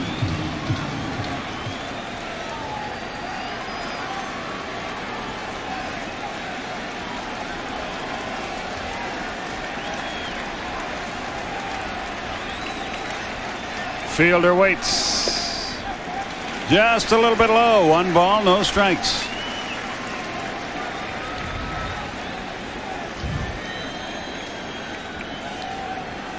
This guy took a tour to Japan, and while over there he became a good breaking ball hitter, a good off-speed hitter if you throw him in the strike zone, especially down in the strike zone. 1-0. Line foul back into the second deck. See the little hitch in his swing? That means that you can get the fastball in on him. That also slows that bat down just enough that if you don't make nasty pitches with your off-speed stuff, he'll hit some of the longest one you'll see in the National League. A ball and a strike. The outfield plays him slightly around toward right.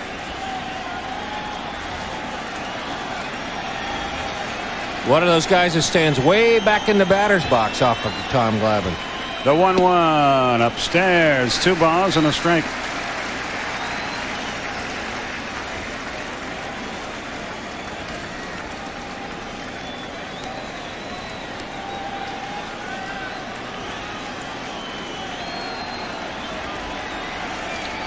The 2-1 pitch. It's even now, 2-2.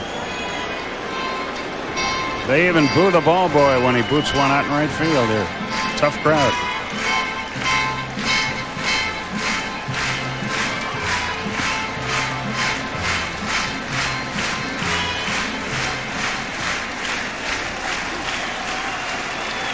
Fielder awaits the 2-2 pitch.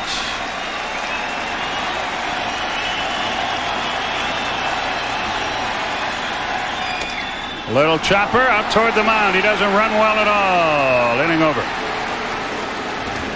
Glavine gets out of it again. Couple of walks do him no harm. No hits, no runs, no errors. 2 left. 6 innings have gone by.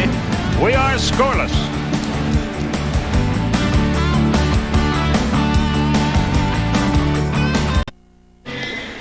Top of the score, top of the 7th. You see the score. Time for our Olympic Stain on deck look ahead. It's the Braves and the Yankees. The next 2 days, a day game on Wednesday, then it's on to Montreal to finish up the schedule prior to the All-Star break. Our matchup tomorrow, Denny Nagel against Ramiro Mendoza. And in the matinee game on Wednesday, Greg Maddux 10-3 against Dwight Gooden. Gooden is a perfect 3-0. That matinee game is going to be played in the afternoon, too. After lunch.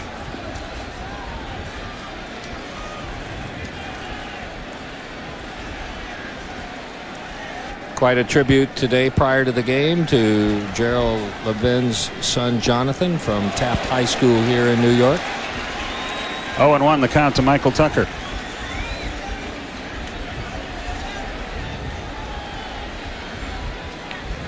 Nobody on, nobody out. 7th inning. It's a bruised left calf for Pettit. Well, it sure looked like it got him on the shin, didn't it? Yeah. Then if it's muscular, that's not nearly as bad as getting hit right on the shin. 39887. I think that's what he said. Pretty good crowd, far from capacity. 0-2 on Tucker. Kenny Rogers. Fastball to the outside corner. Good pitch. Who's the guy that's been impersonating Kenny Rogers in his other outings this year? I don't know, but he looks good tonight. He set down 4 in a row. 2 ground ball outs, a fly to right, and nasty pitches to Michael Tucker. Nothing over the heart of the plate thus far from Kenny Rogers. Chipper Jones, the batter.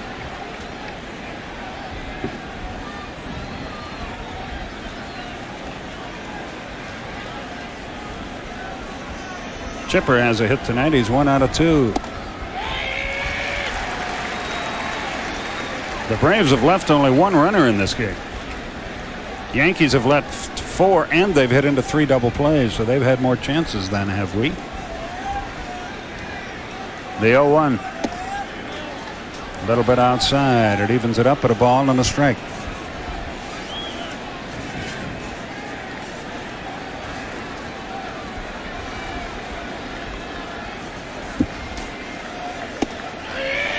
On the outside corner, it's 1-2.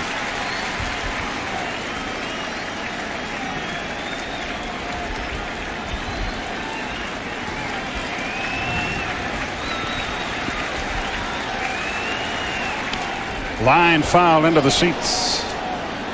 The fans battle for the souvenir. Everybody's okay over there. He just kind of lulls you to sleep, doesn't he? Rogers outside with the change, outside with the breaking ball. Takes a little off, puts a little on, and all of a sudden busts the fastball like he did on the Chipper Jones's hands.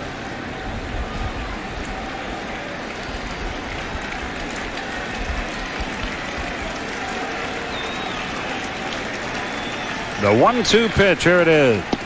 Got it. He knew it. 5 in a row set down by Rogers. He has 2 strikeouts. Against a Tom Glavine, against Andy Pettit, against Kenny Rogers, it's hard to look for a fastball inside back-to-back. He had thrown it in there before. It was fouled away.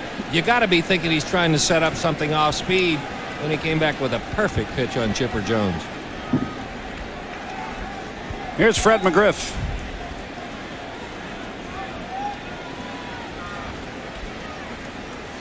Pretty good young broadcaster down the way doing this game for Fox Cable. A kid named Chip Carey working with Steve Lyons.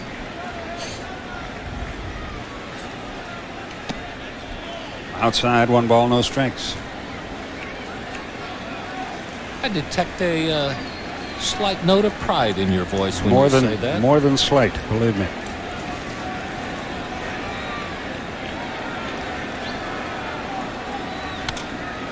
He may have broken his bat on that and had a funny sound to it. Fred's checking it out, but it's okay. 1-1 the count. McGriff has struck out and grounded to second.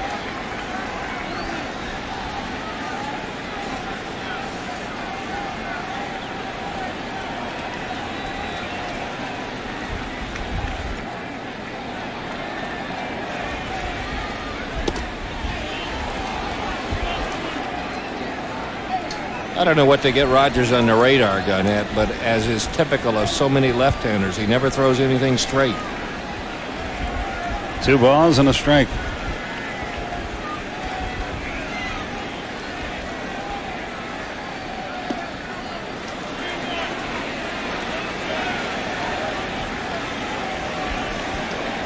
Three and 1 to Fred. There's Chip on the right, Steve Lyons on the left. He really looks like me, doesn't he, Dan? No, he doesn't, Skip. I meant Steve. Yes, a lot like you, Skip.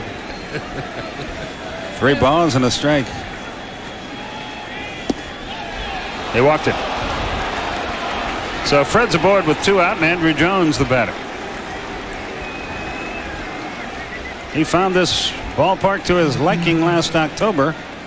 Let's see how he does on June 30th. So far, Pettit did a job on him. yeah, he struck out twice. Once swinging, once called. The only fastball he has seen off Pettit has been way in on his hands and way outside. He put him on a breaking ball diet. Slow, off-speed curveballs.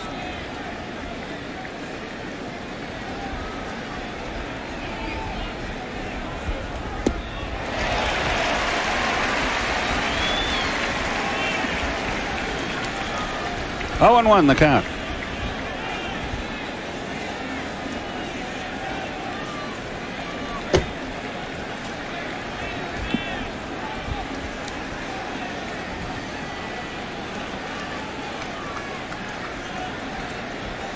Rogers again comes set. Out in front, 0-2. Andrew Jones is a pretty good breaking ball hitter if it's the hard breaking ball, the slider, if it's in much the same plane. But they're getting him 2 ways here. They're getting him with the fact that it's off speed and with the fact that there's movement on it. I don't see any reason, if I'm thinking like the Yankees, there's no reason to throw him anything else. You got to throw him those all night long till he adjusts, and not for a strike. Line down the left field line. A little humpback liner gets in for a hit. McGriff will stop at second. Runners at first and second with 2 out. He may have broken his bat, but he got a hit. Well, that's a case of outsmarting yourself. Here's a guy that has swung at 6 off-speed curveballs tonight, hadn't come close. So rather than throwing him another one, they're saying let's set him up for it with a high inside fastball. It wasn't a strike, but it was a fastball, and Andrew Jones can turn on anybody's fastball. Yankees may have outthought themselves on that pitch.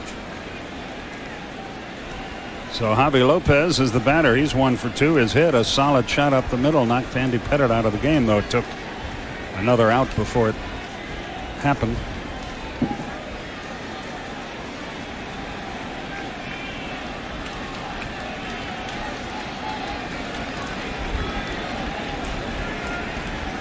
We need a 2-out hit, and we didn't get it. Jeter in fast, fields and throws, and the inning is over. 1 hit, no runs, no errors, 2 left. We go to the bottom of the 7th. They're on their feet in Yankee Stadium. Scoreless game.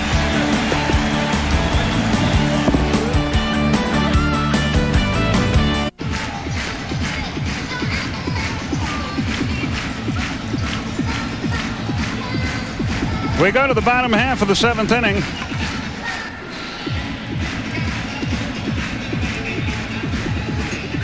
And Glavine completes his warm-up tosses. He will face Tino Martinez, Charlie Hayes, and Mark Whitten in the bottom of the 7th. Each team has 4 hits. Frankly, the Yankees have had more chances, but that doesn't matter. Who's going to break through here? Martinez stands in. He has hit into a force play, and he's hit into a double play.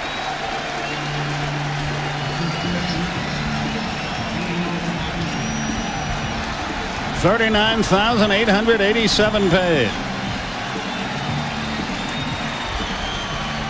In the tabloids up here, they were trying to hype this as World Series 2, but come on.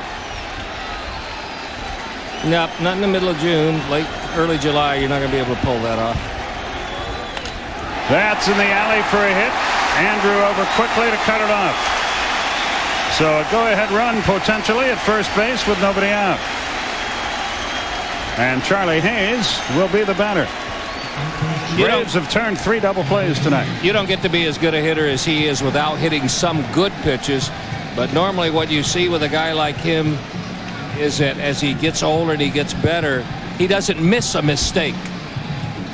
That letter high right down the middle, certainly not where Tom Glavine wanted it. But that's one of those pitches he will not miss.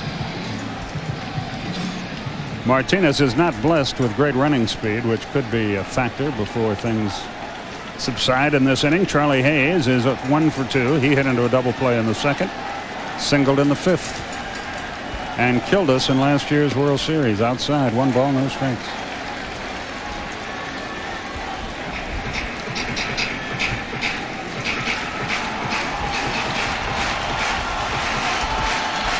Oh, 5-0 for the Yankees, 4-0 for the Braves. Martinez leads away from first, and Glavine delivers instead to first. Runner back.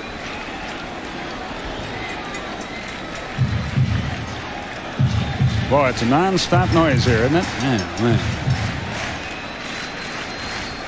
The Mets will be glad when the night's over. They're losing 14-0 to the Tigers.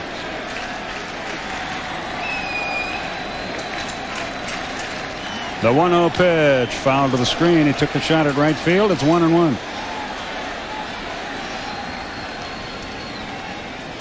Look at that batting helmet that Hayes wears. Isn't that sensible? That was made for a guy who has been hit in the face before, and they just want to make sure that there's not more damage there. Some guys tell you, though, that that's a distraction, that they can't see over it, Skip. I've talked to guys who've had the bars and pieces around. A lot of guys can't handle that under their left eye. Sensible, you're right. Great protection. The 1-1 outside, 2 balls and a strike.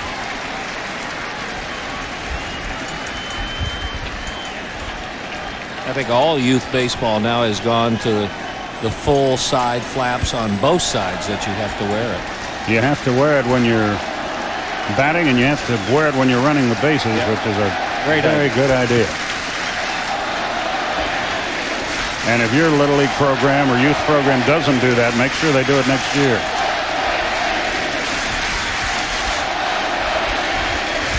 They start the Let's Go Yankees chant.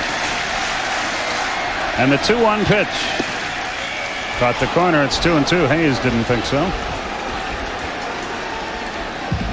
But Jim Joyce could care less. Probably he doesn't think so because he's not used to seeing that called a lot, and Javi Lopez may have stolen a strike. Looked like he did. It's a 50-50. You're going to get that called with most American League umpires.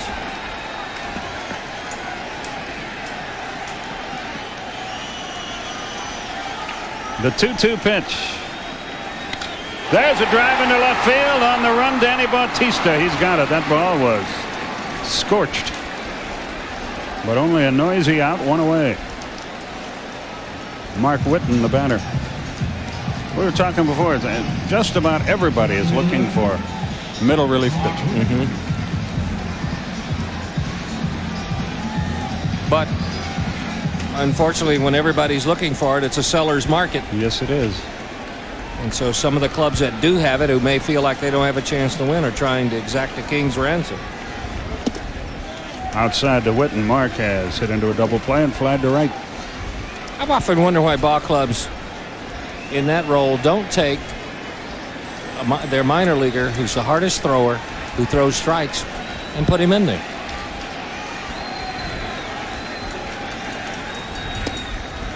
A little bit outside. 2-0. I don't care where he is, if he's AAA, AA, or single A. If you have a guy who throws hard and throws strikes, say, okay, here's your job. Go out here, throw an inning, throw as hard as you can, throw it over the middle of the plate. Braves like a kid named Kevin Millwood, who's just been brought up to AAA. Almost pitched a no-hitter about a week ago. But whether he's ready or not, I don't know. Ground ball should be 2. Out there, out there. Whitten hits into another double play. That's been Tom Glavine's outpitch tonight, the old DP ball. We've played 7, no score.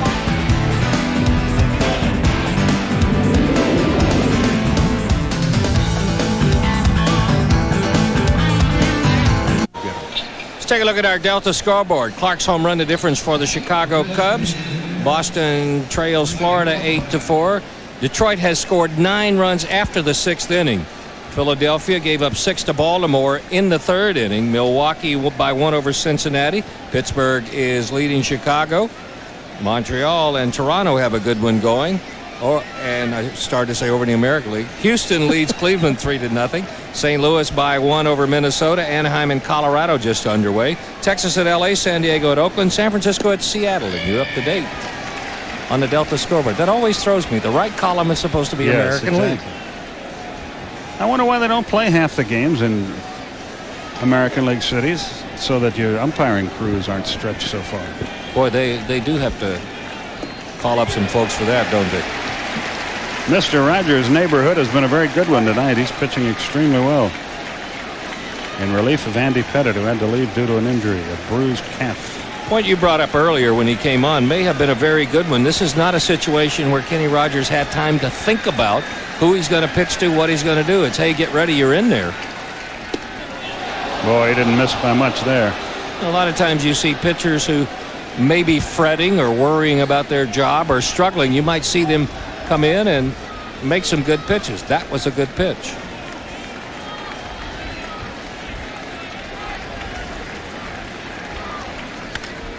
Well hit into center field, but playable. Curtis puts it away, 1 down. Mordecai is retired. Here's Danny Bautista.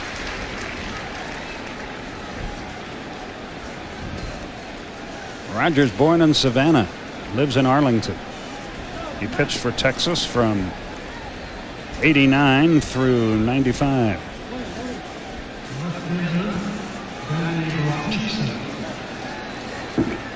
Out of Plant City High School in Florida. That's near Tampa. Bautista stands in and taps 1 to short. Jeter on 2 hops, guns him down, 2 up. I love watching Derek Jeter play shortstop. There are quite a few good shortstops in the American League. Vizquel for Cleveland. Jeter is here. Let's see, you got Alex Rodriguez. Watch how smooth sets himself. Nothing flashy, nothing fancy. Makes all the plays he's supposed to and many that he is not supposed to. Nomar Garciaparra up with Boston, becoming a well-respected shortstop. Yeah, I'm looking forward to seeing him again. Used to watch him play at Georgia Tech. You could tell right then he was an exceptional Bordick prospect. has become a good one. He's another one of those blue-collar shortstops, and he just makes the play for you. Jay Bell over at Kansas City. That's the kind that the great Pee Wee Reese was, too. Yeah. Didn't make the great play in the hole, but anything hit to him, you could put it in the bank.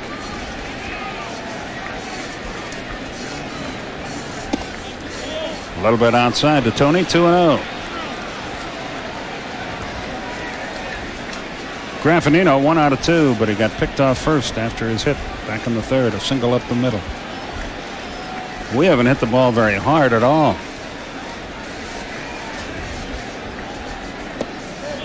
3-0. Jeff Blauser is next.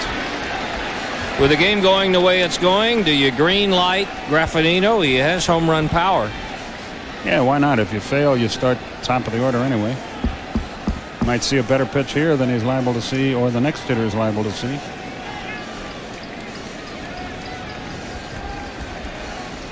I'm saying he's going to take.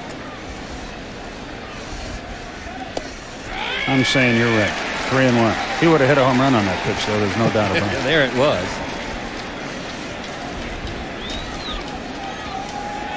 Blauser would be next. They're 2 out in the inning.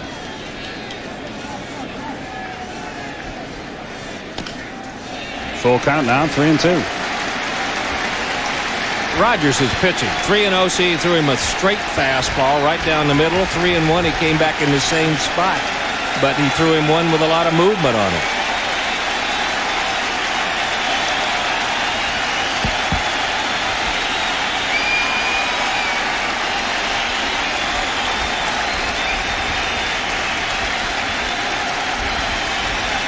The 3-2 pitch. Here it is. Low. He wonked it.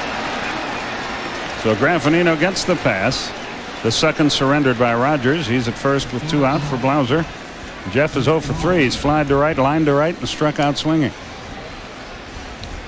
He checks out his third base coach, Bobby Dews. We're in the 8th inning. Neither team has crossed the plate. Blauser's one hitter in the lineup that has been trying to adjust, both against Pettit and Rogers, trying to take the ball to the right side, waiting back a little bit longer.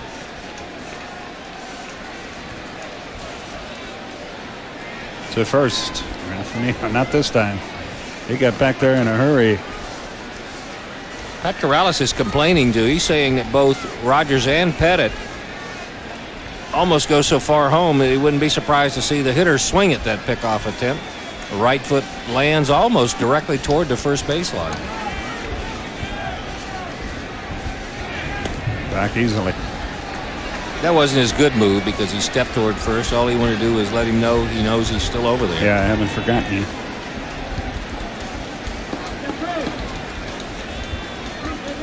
Rogers gets ready to go to work. They play Blauser very deep, trying to cut off the extra base hit. And they play him straight away. A single that drops in front of you doesn't score a run. One that gets in the alley and rolls to the wall would. That's why the outfielders are virtually out of sight. Rogers, like Tom Glavine, works the third base side of the rubber, trying to increase the angle on the ball going away from a right-handed hitter. 2-0. Girardi to the mound for a word with his pitcher. Most of the games tonight, the National League doing pretty well, except for the Mets being embarrassed at Detroit. But none of them were finals, and most of them are close. I'll bet you part of that conversation was Girardi telling looks like Rogers is really concerned about Graffinino. And I'll bet you part of it is him telling him, let me handle that guy at first. Make some pitches. Throw us some strikes. I'll take care of the guy at first. Don't worry so much about him. Because you could see Rogers varying his delivery on the first 2 pitches and throwing over there a couple of times. The guy at first is not going to hurt you nearly as badly as the guy with the bat. 2-0. Just missed. 3 balls, no strikes. A walk puts him in scoring position and brings Michael Tucker to the plate. Now Blauser might get the green light. 3-0. I'll bet he's taken. Great yours, CB. 2 on, 2 out. 3 walks for Rogers. Mel Stottlemyre comes out to talk with his pitcher.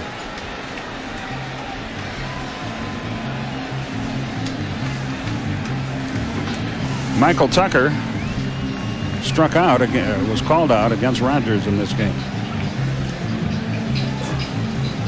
And now James Joyce strides to the mound and says to Stottlemyre, "This is too slow. It's time for you to go." A little poetry there. In honor of his forebears. Activity in the bullpen. Graham Lloyd is the left-hander. And Jim Messier, the right-hander. Rogers goes to work. 2 on, 2 out. Outside. 1 ball, no strikes. Chipper Jones would be next. They need a left-hander named Madame. Madame and Monsieur. Good Lord.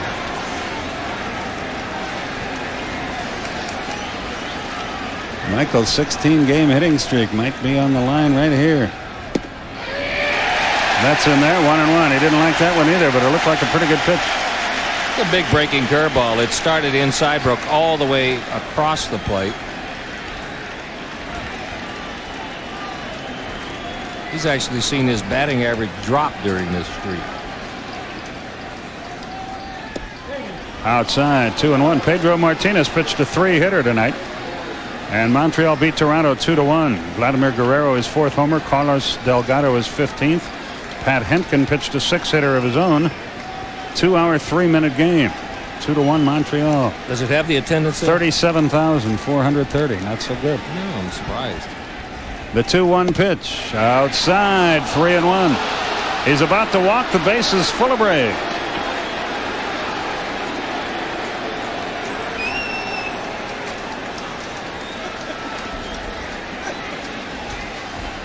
Three balls and a strike.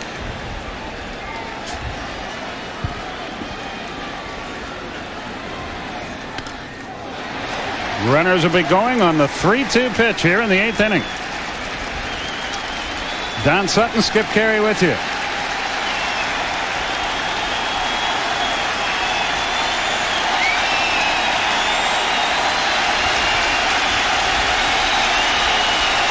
The crowd on their feet. They really get into it here, which is great to see. Graffinino and Blauser lead away, and now time is called.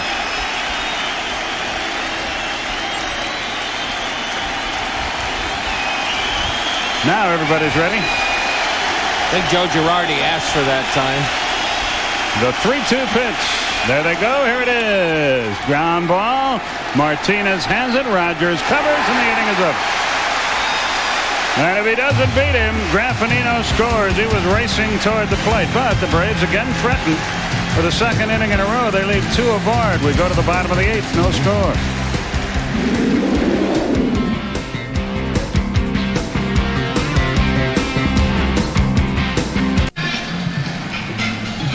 Chad Curtis leads off the bottom of the 8th in a scoreless game. Yankees have 5 hits. Braves have 4.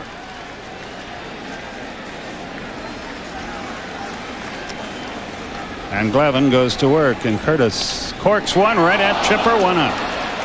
He hit it on the nose, but right at him. Good reaction by Chipper Jones. That ball got there in a hurry, 1 away. Well, he was already in on the grass because Curtis can bunt. Look how close he is. This is about a 78-footer. And Girardi, the batter. You mentioned earlier about Girardi's speed. He is also a guy that'll try to leg out a bunt on you, and for that reason, Chipper Jones is going to be in on the grass again. Into right center field. There's a hit. Tucker over quickly and up with the ball. He'll hold him at first. The 6th Yankee hit of the game, and a runner at first with 1 out for Jeter. He's fast enough to hit and run with if they want to do it. I think you were mentioning earlier the Tigers beating up on the Mets. Well, the Tigers' Bob Higginson had himself a night. He's in the general manager's office right now demanding a trade to the National League. He had 3 home runs tonight. 10, 11, and 12. Damian Easley hit 1. Raul Casanova. Orlando Miller, a former National Leaguer. Justin Thompson won it. He's a good pitcher. Pitched a 4-hitter. Mark Clark lost it. Runner at first, 1 out. Jeter tonight has singled, hit into a force play, and grounded to third.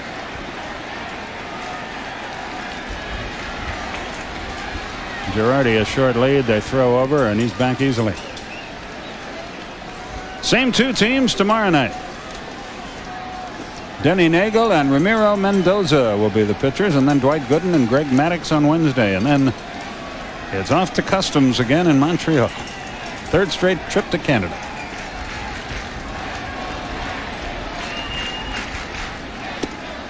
Fastball outside. 1 ball, no strikes. But led by our road warrior Phil Simmons, we're ready for that final junket into Canada for the year.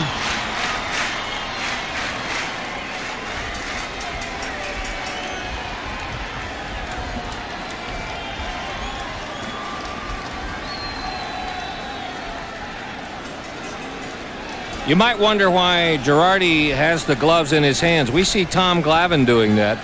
A lot of times you'll see runners slide and jam their fingers or their thumbs. Impossible to do that if you're carrying the gloves like that because you'll keep your hands closed. You keep squeezing the gloves so your fingers can't get. He's one of about 5 or 6 you'll see do that in baseball. The 1-0 downstairs. 2 balls, no strikes. You know, that's a good idea. That either the Blue Jays or the Expos ought to get Jim Monsieur from the Yankees. 2 balls, no strikes.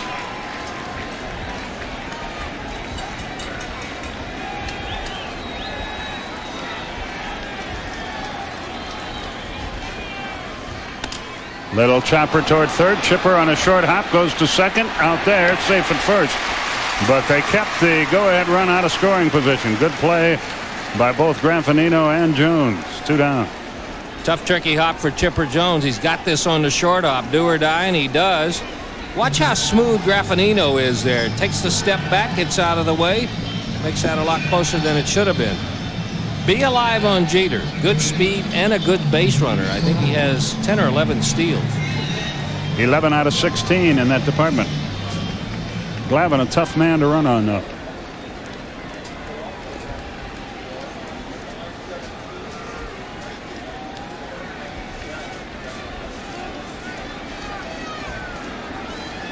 So Jeter edges away. There are 2 out here. Soho waits and takes, and it's low. 1 ball, no strikes. He's 1 out of 3, and he swiped third base to the embarrassment of Atlanta back in the 4th inning. Caught everybody napping. There's an old friend, a familiar face, Mike Stanton, who's 4-0 this year, throwing in the bullpen for the Yanks.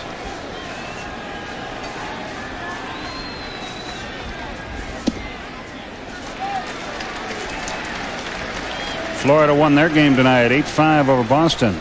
Alex Fernandez the winner. Tim Wakefield the loser. Troy O'Leary had a homer, so did Mike Stanley. Pat Rapp against Vaughn Eshelman tomorrow. 2-0 the count.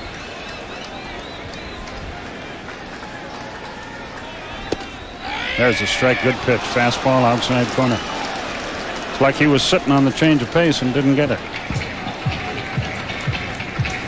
A lot of hitters 2-0, they pick out a tiny little spot they want the ball in, and even if it's a strike, unless it hits that spot, they're not going to swing at it. Apparently what Soho did, that was a pitcher's strike, not a hitter's strike. To first, Jeter is virtually standing on the bag. After the All-Star break, don't forget the Braves home Thursday night. A week from this coming Thursday, start a 4-game series with the Mets, followed into town by the Phillies, the Rockies, and the Dodgers. 12 games on that homestand. The 2-1 pitch instead to first. Runner back.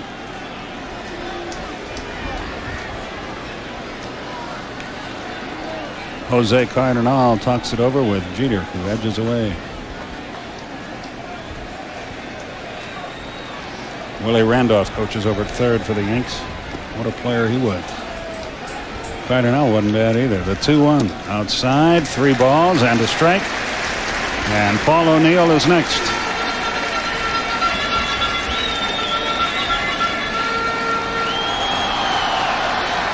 Don't be surprised if that man doesn't pop to the top of the list for some managerial jobs. Willie Randolph is a well-respected baseball man. 3 balls, 1 strike. Little chopper towards second, should be out of the inning. Graffinino to McGriff, and Glavine stays tough. 1 hit, no runs, no errors, 1 left. 8 innings are history, and there's no score in the ball game.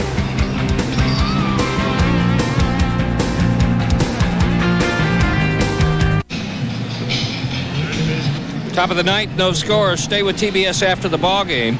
The movie coming up as a superstar television anchor is stalked by a psychotic admirer in the seduction part of the series, The Movies to Die For. That's coming up next, right after the game, right here on the Superstation. That never happens to play-by-play announcers. Nobody stalks us, thank goodness. Boy, that would take a sick puppy, I tell you. Mark Waller's in the Atlanta bullpen. Chipper takes it low. 1 ball, no strikes.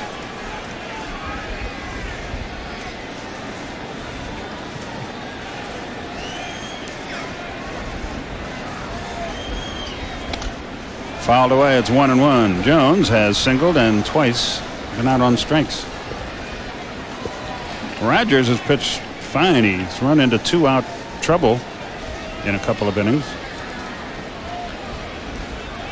but he's kept us off the board for 3. We're in the 9th. Line drive, base hit, right center. There's the start. Potential go-ahead run at first with nobody out. Chipper Jones is 2 out of 4. Fred McGriff, the batter, 0 for 2 with a walk. Pitch down in the strike zone. He wants it down and away, but it gets down in the middle of the plate. Good swing by Chipper Jones. You know, it looks so easy when you see those replays. How can you see where the catcher's set up and you see the ball, but we're talking about inches here. It's amazing how little you have to be off for a pitch to become an unhittable pitch or a very hittable pitch. That's what I was very poorly trying to say. It looks easy on a replay, but in real life. Good curveball, 0-1.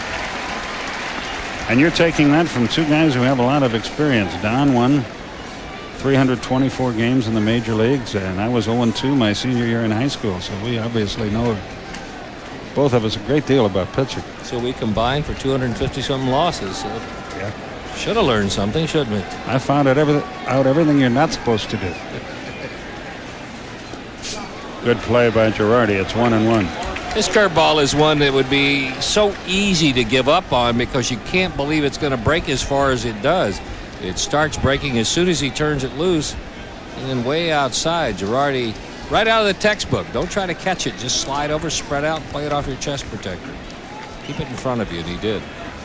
Andrew Jones waits on deck.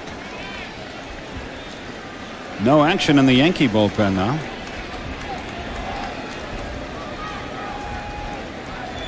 The 1-1 to Fred instead to first. Pretty close.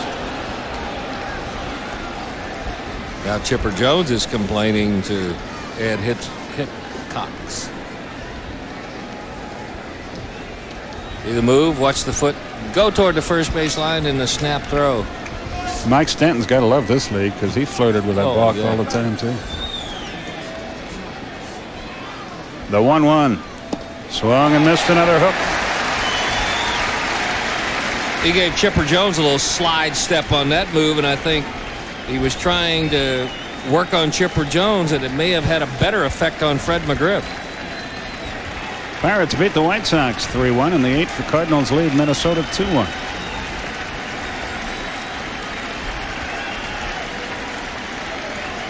Runner at first. There's nobody out. The 1-2 to first. Chipper back easily. Boy, he does flirt with it.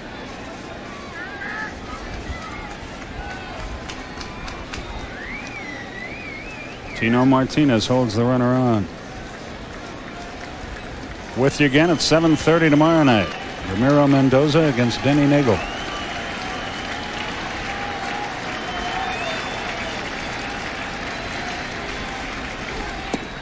He got him.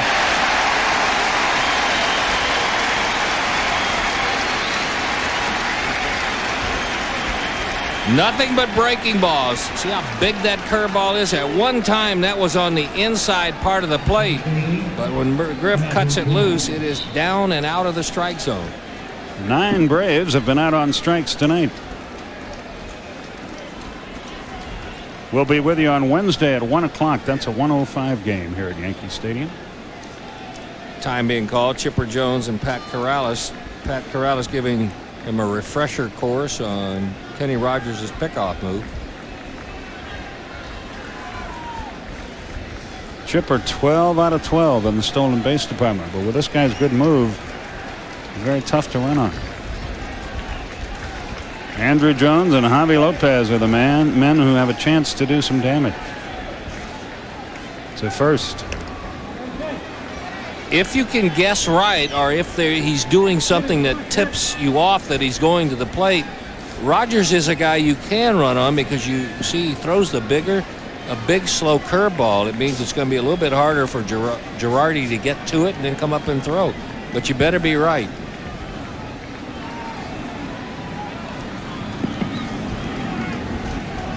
Andrew waits in the batter's box for Rogers to get ready to go to work.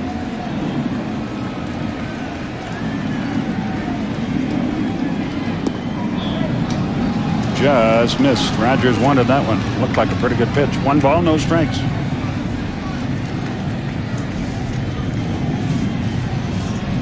Starts him off with another breaking ball. Must have been low. Where he caught it, it was low. Where it crossed the plate, probably not. The 1-0 pitch. Here it is. Just missed again. 2 balls, no strike. I don't blame him for complaining. Those are 2 pitches that sure look like strikes when they cross the plate. See, that's what Torrey said, where it crossed the plate.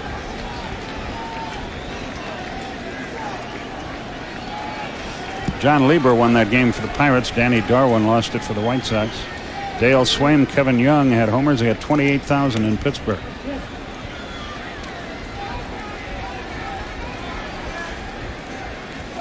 That's a good crowd for the Pirates.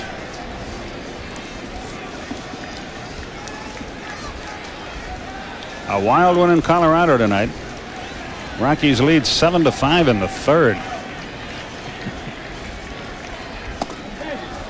American League hitters must. 3-0, by the way. Got to be drooling when they go in. And tears in their eyes when they leave, knowing they won't be back all year. Rogers has thrown quite a few pitches, but he is the one guy in their bullpen that might be equipped to go a little bit longer. He has already worked 4 innings out of the bullpen once before. Turn him loose? No. 3-1.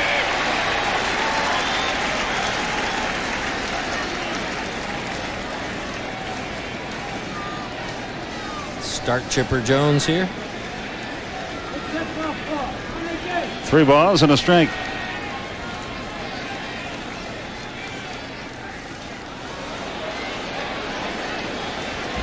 Three and one. Rogers has got some base runners nervous.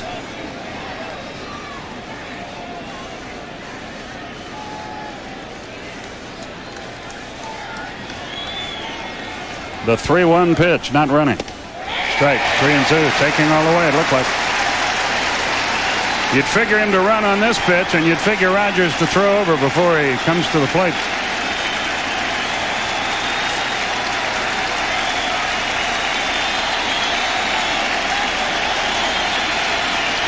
I think the way Andrew Jones took that pitch, he has his mind made up he was going to get another breaking ball, which he might right here. Not running. It's high. Walked it. Surprised by that, frankly. Thought he'd go in there, but it doesn't matter. And Javi Lopez is on the spot. Runners at first and second, 1 out. For Rogers, his 4th walk. And this is 4th inning of work. And I don't think they have anybody throwing in their pen, do they? Doesn't look like it. No, but they're stirring around out there. Tony Cloninger still run their bullpen? I believe. Good man. What an Atlanta Brave he was. What a good hitting pitcher he was. 2 grand slams in a game. Outside to Javi, 1 ball, no strikes. Mike Mordecai on deck. I saw him. I faced him the next game. They came down to L.A. after that game in San Francisco. Of course, we all knew about it, so I figured I'd make him a nice, nasty pitch on the first one. He hit me in the chest with a line drive. I would have traded the home run. Sure you would. 1 ball, no strikes. That's in there. It's 1-1. It's like the Braves can't quite figure this guy out. Both he and Pettit have made good pitches in this situation. He got Javi Lopez on a grounder to short. Pettit got him on a little turnover fastball out away from him that Javi Lopez has tried to pull.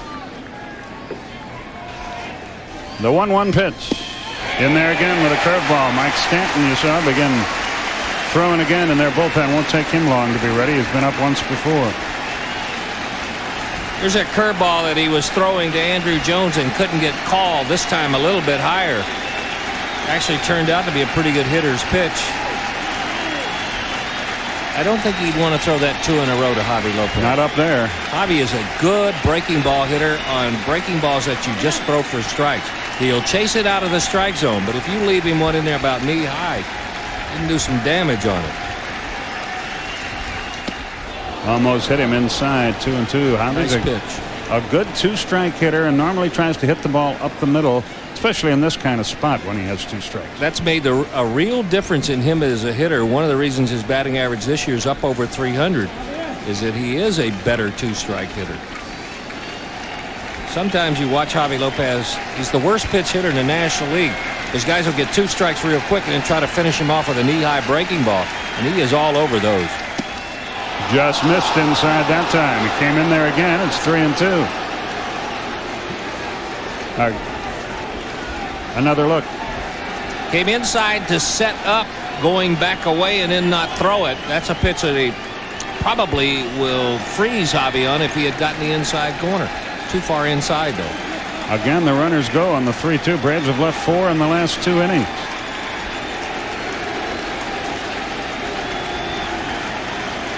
The advantage here is it might make it harder to hit into a double play. Ooh.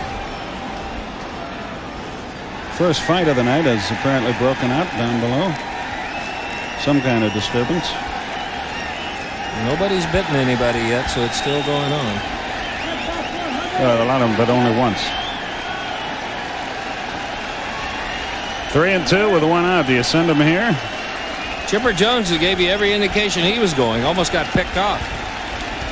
They go. A little tapper to the mound. Go to second. Safe. First out. So no harm done there for the Yankees. Sending the runners kept the inning alive for Mike Mordecai. All that is a 1-6-3, getting the runner at first. Yeah, if he is not running, that's a ho-hum double play. Still close. And a lot of times you'll see that runner who's the trailing runner not really busted away from first, but Andrew Jones hustle, and that kept the Braves from hitting into the double play. Good hustle by Andrew Jones. Mike Mordecai has flied to right, has hit into a double play, and has flied to center. Hayes back at third. What about a bunt down the third baseline to get the go-ahead run in? Well, Mordecai every now and then will try that. He sneaked a peek down there. Mordecai, 5 out of his last 38 could use a break.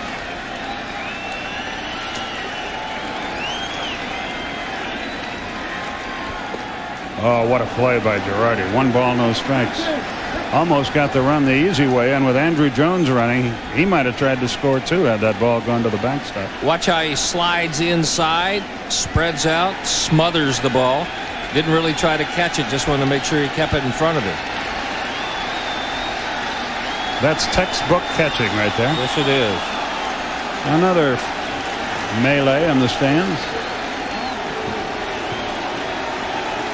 Oh, it's a topless lady trying to get on the field. Well, there are 2 out in the inning.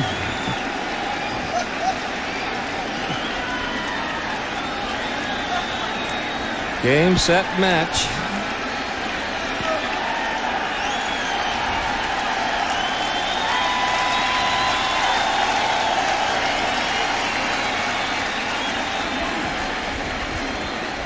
No, fellas, we can't show it, so just take our word for it. Throughout the country, it ain't happening. I mean, it's happening, but not on a superstation.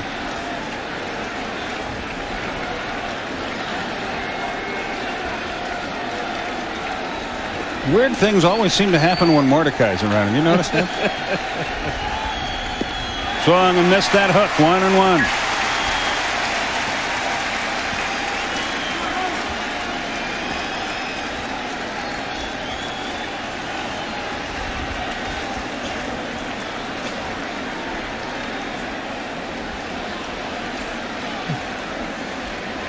You got to score on a base hit, son. The 1-1. Swung, little chopper toward third. Hayes in, up, throws, inning it. Good play by Charlie Hayes. Braves have left 6 on in the last 3 innings. We go to the bottom half of the 9th inning. Still no score in the ball game.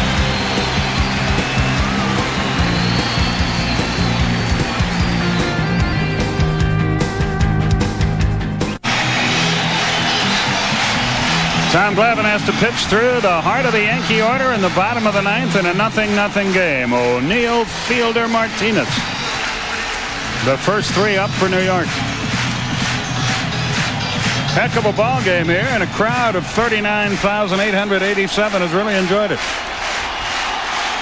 A great pitcher's duel, a lot of good defense too. Strike to O'Neill. Boy, Tommy has been tough. And he continues to be able to give Bobby Cox a lot of innings. He's gone 9 in 2 of his last 3 starts. Both bullpens quiet now. 0-2 to O'Neill. It looks like he's trying to end it with 1 swing. Yeah, and Glavine took advantage of that. Went up and away. O'Neill had his short right field porch swing.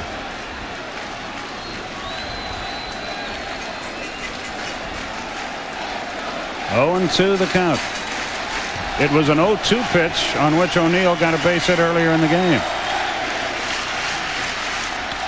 And he gets another one. Goes the other way. Bautista up with it. O'Neill carries the winning run at first. We were talking about earlier what a good hitter O'Neill has become, and one of the reasons is his ability to adjust. It was the same pitch he pulled off of trying to hit a homer. Glavine goes right back out there, but watch this stride. Closer to the middle of the diamond, just lays it in the left field. That's some good adjusting. And a totally different swing. Yes, it was. Well, here's Fielder. He's walked, struck out, and tapped to the mound. He can't run at all. You get a ground ball out of him, it would be yet another double play. Braves already have 4 of those. Just missed outside.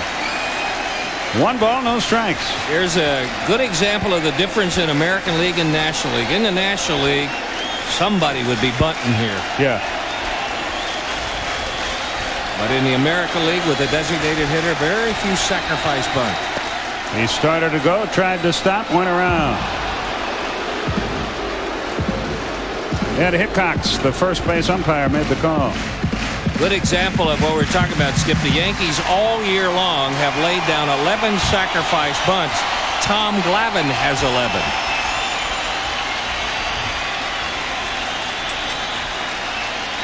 I guess they don't want the Braves to pitch around Martinez. The pitch outside, 2-1.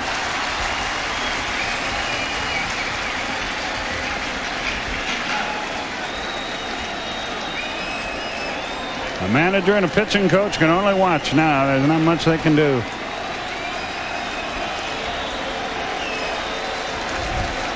Fielder has 9 homers. Base hit right field. O'Neill around second. He'll stop there. So the winning run is in scoring position, and Fielder went the other way. You have seen 2 great at-bats by O'Neill and by Cecil Fielder. Fielder is basically a pull hitter. He's a power hitter, but he sacrificed there to hit that ball through the right side. Good pitch from Glavine, down and away. Just great hitting by Cecil Fielder. He's going to give way to a pinch runner. Pat Kelly is in there. And now they're going to run for the man at second base as well. Scott Pose is going to come in and run for O'Neill as Joe Torre gambles on winning the game right now. It's funny, if you're going to run for him, if you run for him 1 hitter earlier, he might be at third base.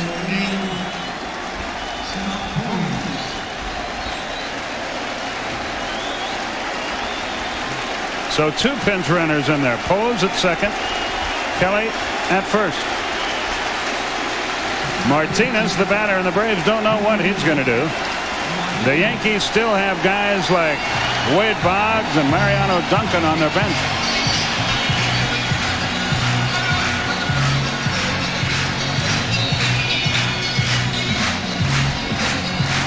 Braves don't know whether Martinez will bunt or not. Well, when you play most of your time in the National League wisdom says yes. American League says I'm not so sure. He's swinging, but he takes the strike. It's 0-1. McGriff plays behind the runner at first. The Braves play him up the middle. Graffinino is well over toward second. He has to keep an eye on the runner. So there's still a big hitting area on that right side. Martinez, 1 out of 3, got a hit his last time. Low and away. It evens the count. Minnesota, St. Louis go to the 9th with the Cardinals on top 2-1 in St. Louis. Joe Torre, Bobby Cox, great respect for one another.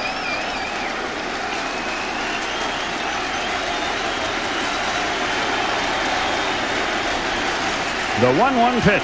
Here it is. Swung and missed. It's 1-2. Glavine, you might beat him, but boy, you're never going to scare him to death. He is a battler. No change in expression, no change in his approach to pitching, regardless of the score. A ball and 2 strikes. Tommy out in front. Now everybody's all the way back, convinced Martinez is hacking away. Glavine can't get together with Javi Lopez. Wants him to start over. In fact, he wants him to come out and talk. That'll give the fans a chance to boo. Too much on the line to go into a pitch with uncertainty. This is one of those times when you just make sure you both know what you're doing.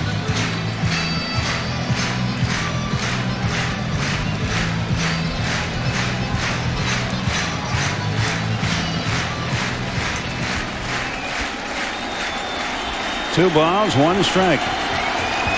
Rather, 2 strikes, 1 ball, excuse me. The stretch pitch. Swung, double play ball maybe. Graffinino steps on the bag. Throws to first, runner at third, 2 out. Boy, just what the doctor ordered there. That's the 5th double play of the night for Atlanta. The 2nd hit into by Martinez. The winning run is at third. Good pitch, down and away. Martinez tries to drive it up the middle. You mentioned how Graffinino was cheating a little bit toward the middle. Eliminated the middleman, turned it himself. Good play. 4 unassisted, and then 4-3. And Pose is at third with 2 out for Charlie Hayes. You can walk him. You can walk Mark Whitten and take your chances with Chad Curtis if you want. If the Braves get out of this inning, they've also gotten O'Neill and Fielder out of the game.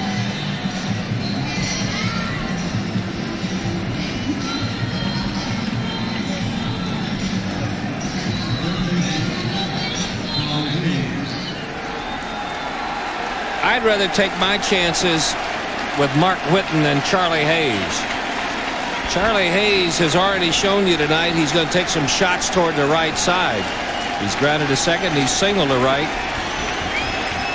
They're going to pitch to him. Let's see how they pitch to him. Nowhere near with a fastball. 1 ball, no strikes. This might be one of those where you take a couple of shots, hope he'll chase a bad pitch, and if not, put him on. Well, the next 2 hitters you can pitch that way. You can say, I'm going to make nasty pitches. If you swing, great. If you don't swing, their base is open. The only guy that counts is at third anyway. You just want to stay out of the heart of the strike zone. Perfect. On the corner, 1-1. Hayes didn't like that. 5 double plays tonight.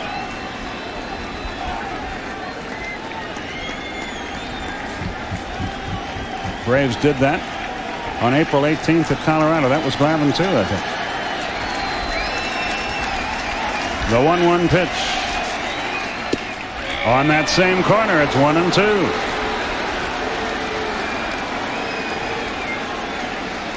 Back to back, perfect spot. Hit the mitt. Got to be a strike. They got a little break. You got to lead him a little bit further outside now.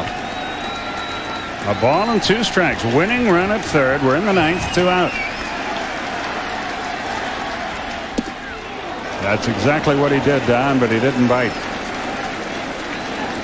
He uses all the field. He's hit 11 of his hits have been to left, 10 to center, 15 have been to right. Now, if you want to go high risk in your Tom Glavine, you want to lock him up, here's the time to take a shot at the inside corner. He's done that before successfully. Hayes turned on it last time, though. I think you're better off staying outside. He took a shot at right field. It was down and away, and it's still 2-2. Your chances of making a mistake on a guy like Hayes are greater inside than they would be outside. Inside, he could break a bat, he could muscle it out, he could fight it off. Hit a little dribbler like he did in the World Series. Exactly. Outside, you have a pretty good chance he is not going to get a whole lot of good coverage on it. What a ball game we've had. A 3-hour nothing game, but it's had a lot of excitement. Did he go? Yes, and the inning is over. Hayes goes down swinging. What a job of pitching by Glavine. He gets out of a real mess. 2 hits, no runs, no errors, 1 left. We go to the 10th, no score.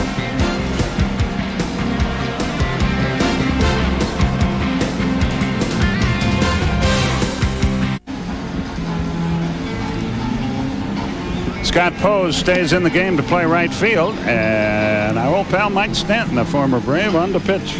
Mike has had a good year. His earned run average under 4. He's 4-0 for the season. You'll see his numbers here. 3.18 with that ERA. 15 walks, 22 strikeouts, but the number I think that is more telling is the league only hitting 190 against Stanton. Well, what a job by Glavine. 9 innings. 8 hits, no runs. Looks like he's done for the night. He's already headed for the clubhouse. He walked 4, struck out 3. He pitched his heart out. So Stanton is the 3rd pitcher, and they've all been left-handers. You see Mike Bilecki and Mark Wohlers in the Atlanta pen. And they still have another left-hander and a guy who killed us in the World Series, Graham Lloyd, if they need him as this game continues. No score in the ball game.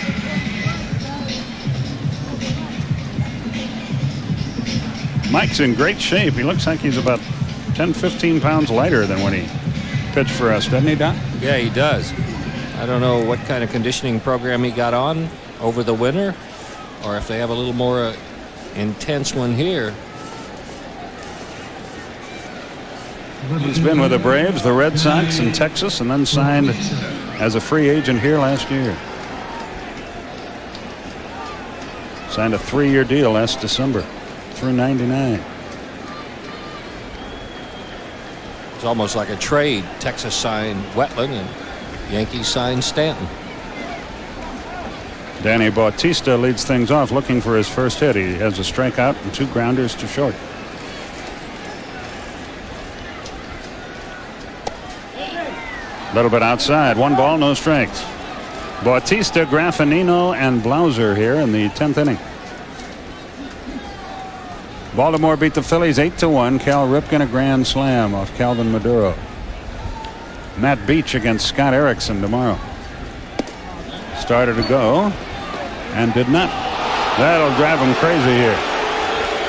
2-0.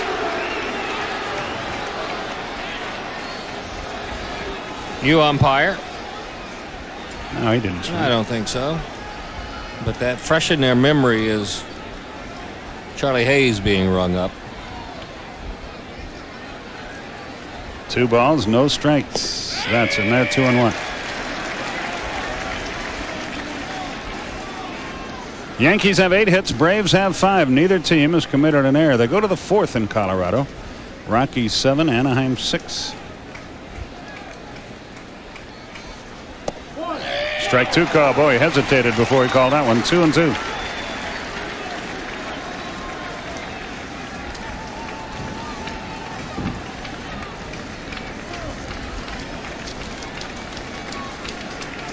Nobody on, nobody out. 10th inning, and here we go. The 2-2 got him.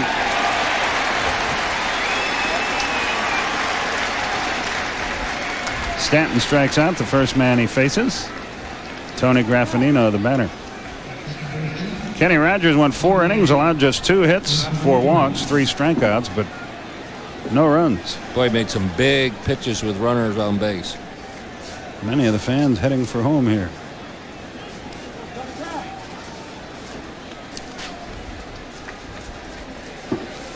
Torrey and Stottlemyre talk it over as Graffinino stands in. He's 1 for 2 with a walk. Little outside, 1 ball, no strikes.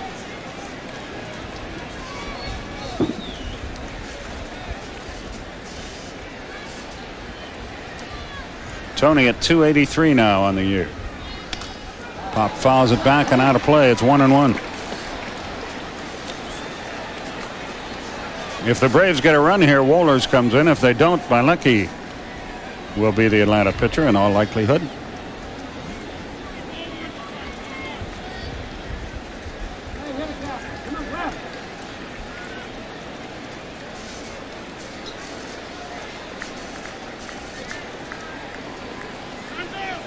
Graffinino steps out, taking a page from the Yankees books. They do that a lot.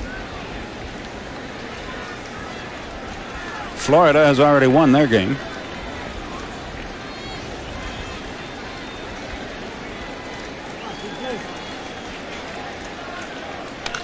Look out, line foul into the seats. Look out, Bobby Dews, and look out everybody in the first couple of rows. The ushers get there in a hurry, see if everybody's all right. And somebody got tagged with that one.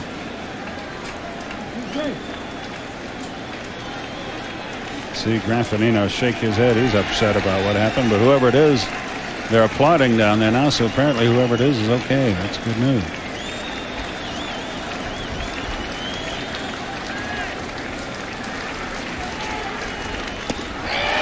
Caught him looking. Graffinino out on strikes.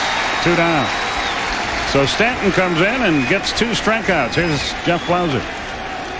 Mike Stanton with Atlanta did not effectively use 3 pitches like he's done on the first 2 to the first 2 hitters. Fastball, changeup, and then a late breaking curveball. A good 2-strike pitch.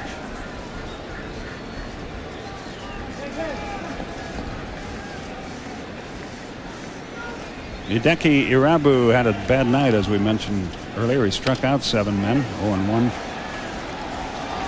Allowed 4 runs, 3 earned, 8 hits in 5 innings at Rochester through 95 pitches.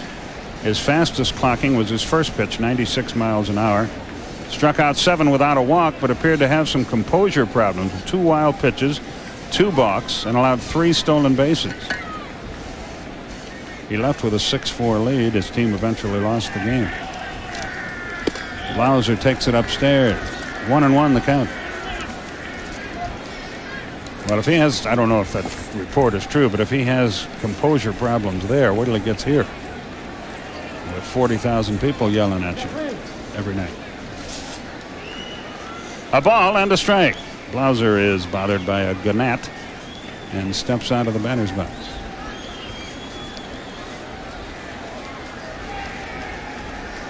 St. Louis beat Minnesota. That's a final 2-1. That goes all the way to the backstop. 2 balls and a strike. 2 more here after tonight, then 4 in Montreal, then the All-Star break, which the Braves, believe me, can use after this stretch of 24 out of 31 on the road.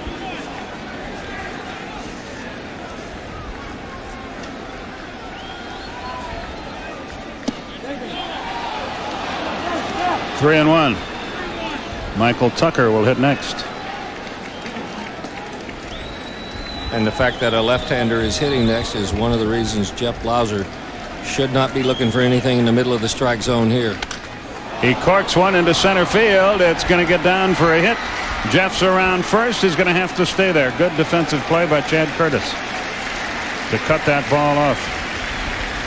Playing deep paid off that time. It keeps the runner out of scoring position. Here's Michael Tucker, who gets yet another chance to extend his hitting streak. He's 0 for 4, and he's yet to get the ball out of the infield. Where the Yankee outfielders were playing on Blauser, told you they were willing to concede a single in front of them. Same deal here. Stanton always does the same thing. Walks off to one side of the mound, climbs back on the mound, says to himself, ground ball to second base, and then gets ready to pitch.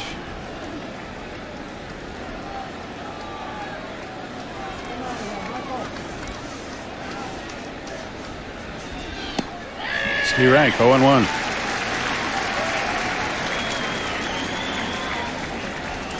The Mets lost, Montreal won, Florida won, and the Braves are tied zip in the 10th. To first. That was close to a balk too, but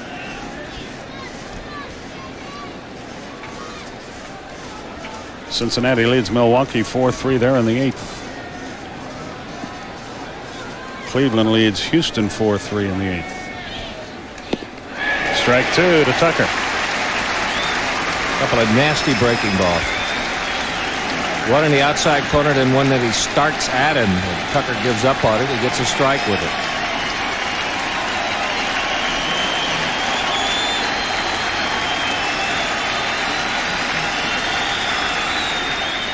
Blauser back with relative ease.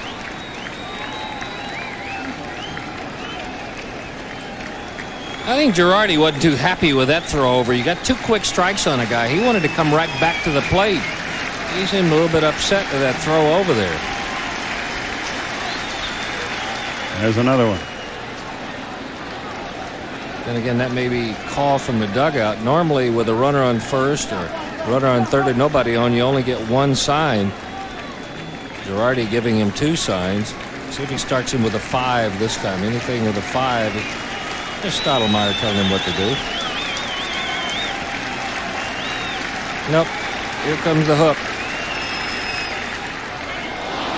It hit him. An 0-2 breaking ball. He got it too far in.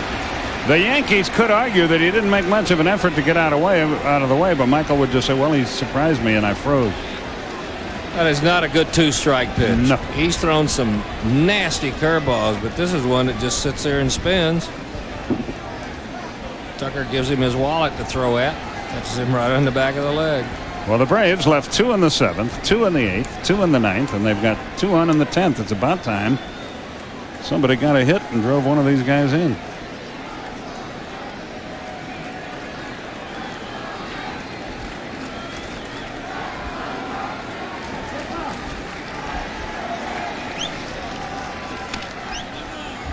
A little dribbler fouled on the third base line, 0-1.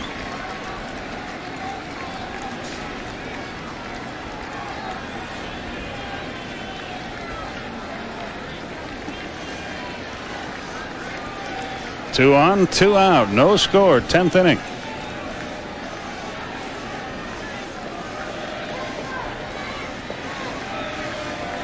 Blauser carries the go-ahead run at second. Low and away. 1-1 the count. Michael Tucker an insurance run at first. But the only way he can score, I think, is on a ball that's hit out of the ballpark, as deep as their outfield is.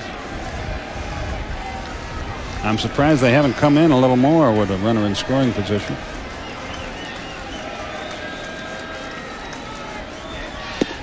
Strike, off-speed pitch. A ball and 2 strikes.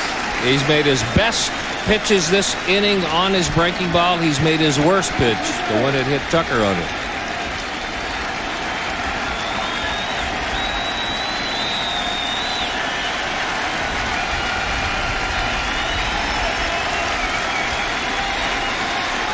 One and 2 to count. The stretch. The pitch. Into the dirt. He started to go, held up. Count evens at 2-2. A 3-2 count would be nice to get the runners going. Fred McGriff is on deck.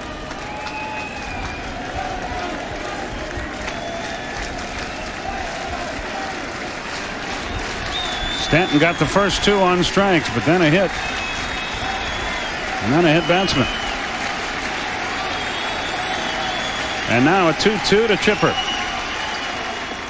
Into the dirt. Another great play by Girardi. Boy, that's got to be 9 or 10 tonight. He may not be as good as Charles Johnson, but if not, he's close. 3-2 the count. He doesn't get excited when the ball's in the dirt either. You see a lot of catchers get all bouncing around and jumping around. He just kind of slides to where the ball is and either smothers it or makes the catch. And he's talking to Stanton like a Dutch uncle. Here's what I want you to do. Here's what we're going to do. All right? All right?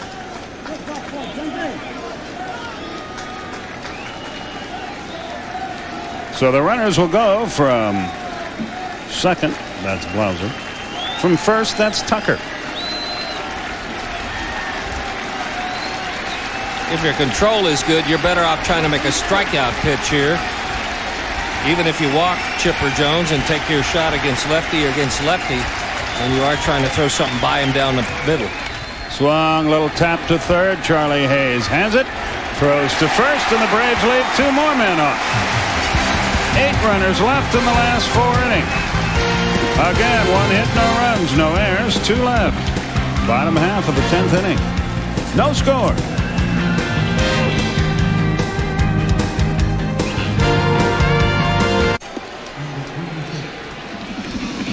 A reminder to stay with TBS after the game, as a superstar television anchor is stalked by a psychotic admirer.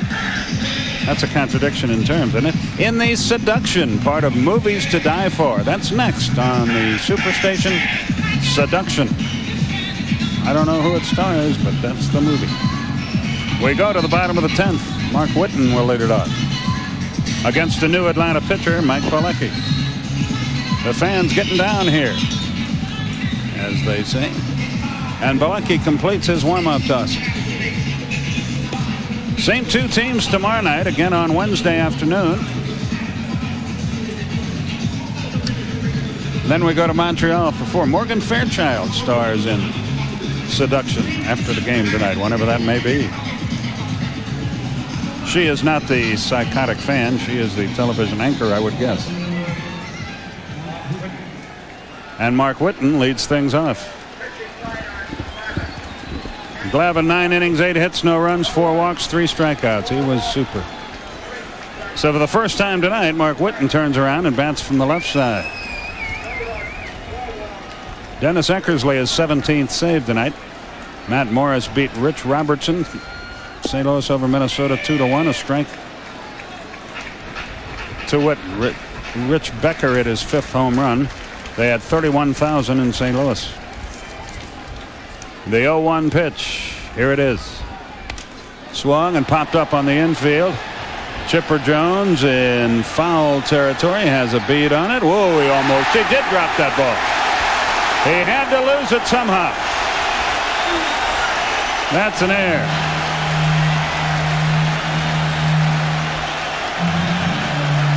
I don't know what happened to him on it. Let's see if we can see. Right now, he's got it. But when it came down, it just hit him on the heel of the glove. Look at this angle. That doesn't even get in the glove. Almost hit on the thumb. That's one of those 1 in 1,000. Let's see if Mike Pilecki can pitch around that. It's the first error of the night on either team. Outside, 1-2. The good news is Mike gets a lot of strikeouts with a good high fastball. The bad news is every now and then one gets cranked. The 1-2 pitch. Here it is. Upstairs. 2 balls, 2 strikes. Whitten is 0 for 3. He's hit into 2 double plays. But he's a powerful hitter, as you know.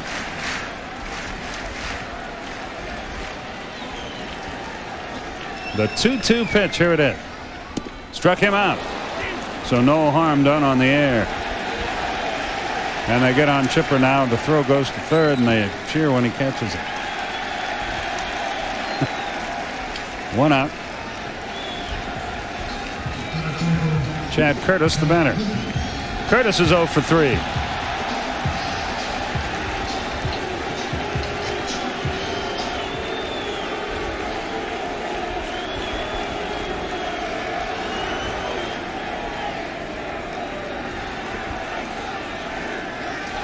The wind and the pitch to him, a strike over the outside corner. It's 0-1.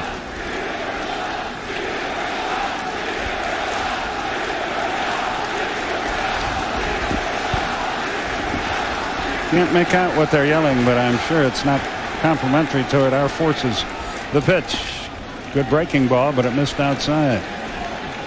A ball and a strike. Curtis at 235. In 81 at bats. He does have 5 home runs. It's an easy home run here if you pull it down the line. It's tough anywhere else. Strength against strength, and he blew the high fastball by him. and it's tough everywhere else, but not nearly as tough as it used to be. It used to be 461 out toward the Yankee bullpen. It kind of swerved out there toward the flagpole, but they have twice moved the fence in to more reasonable dimensions. You still got to jolt it pretty good from left center to right center to get it out. Low and outside. 2-2. And just think how well Joe DiMaggio did, as big as that park was, a right-hand hitter. And Mickey Mantle here. Alan Embry up in the Atlanta bullpen. There's one out here in the 10th. This time it's Chad Curtis who calls time. We're in the 10th. 14 hits in the game. The Yankees have 8 of them.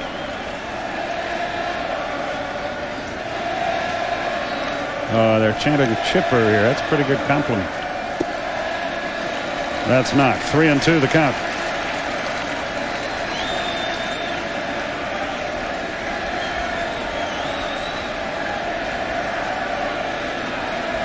Mike has pitched here before. He did some of his best work last year in the World Series.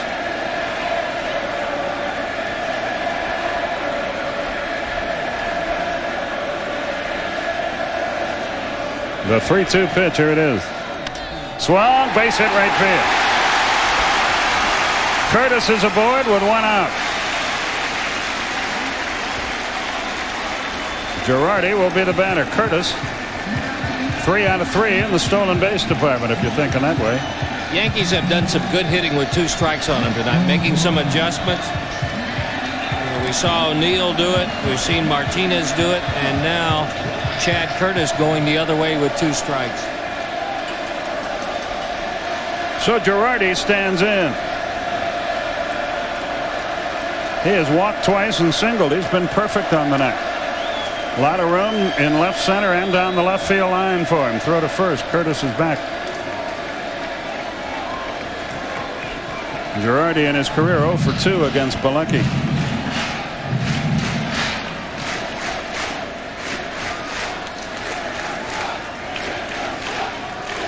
Joe steps out of the batter's box. Now he's back in there.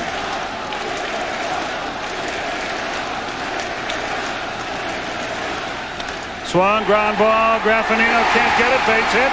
Curtis is going to try. Andrew's got a great arm. He is out of there. I don't know what he was thinking about trying to go to third on Andrew Jones, unless they haven't scouted us. He was out by plenty. Plus, that ball wasn't hit that far. Joe Torre's amazed that he would try it. It wasn't hit that deep in center field.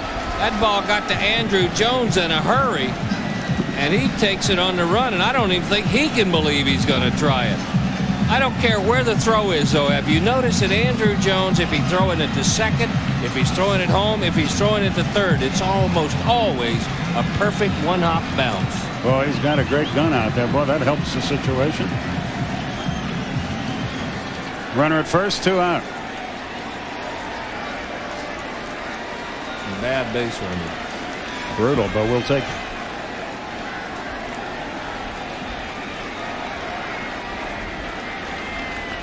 Derek Jeter 1 for 4. High and outside. 1 ball, no strikes.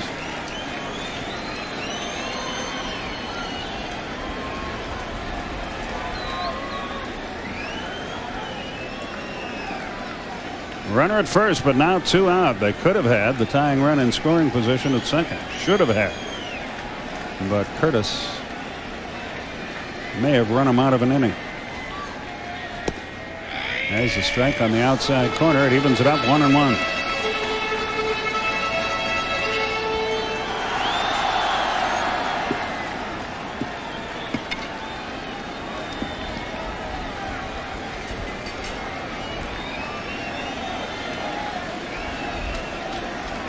Well, look at the bright side. As long as this is taken, the president will be safely back to his hotel. We'll be able to get 2 hours. That's out of play. He's here to go to the theater, I think. And naturally, that puts traffic in a chaos. No matter what party the president is in, that chaos exists when he comes to town.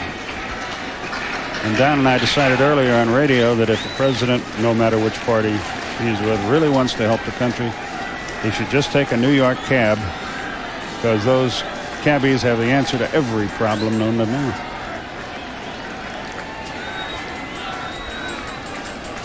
It is not a political statement. Do not write, do not call. The stretch. The 1-2. Lined into right field. Balecki getting hit hard here. 2 on with 2 out. Now how big is that base running mistake? See, that's the way it's going when you're not having a good night, or when you're not having a good year. Guy gets thrown out in third. Sure enough, the next guy gets a base hit. That'll be exasperating for Joe Torre. Luis Sojo has a hit in 4 at bats.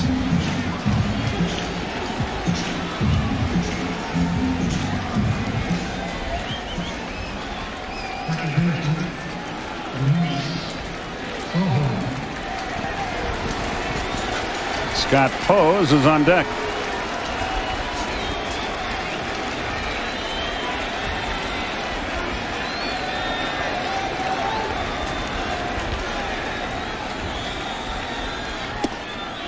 Girardi carries a potential winning run at second base. There are 2 out in the inning. You don't see many 11-hit shutouts. Yankees 3-6 in extra inning games, by the way. Braves 4-2, but each game is a different breed of cat.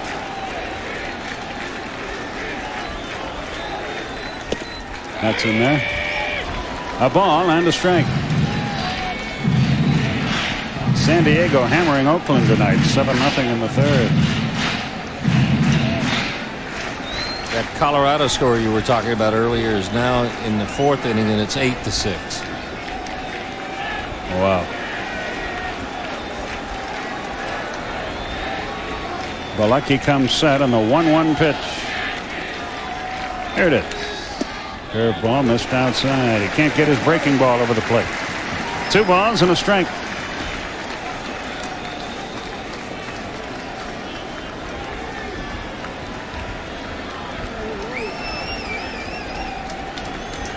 Sojo stands back in.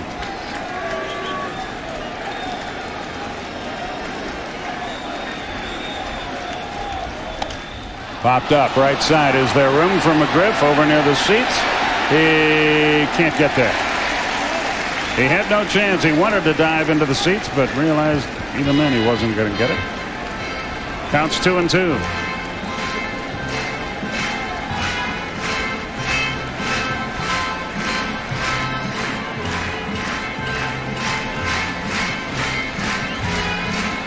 Two balls, 2 strikes.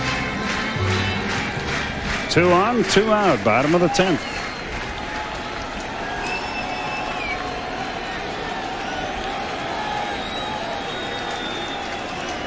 Sojo waits. Mike Balecki ready to go to work. The 2-2. Here it is. Swung, ground ball up the middle. Here comes the runner. Andrew up. His throw to the plate. Offline, and the ball game is over. Luis Sojo breaks it up with a base hit up the middle. And the ball game is over.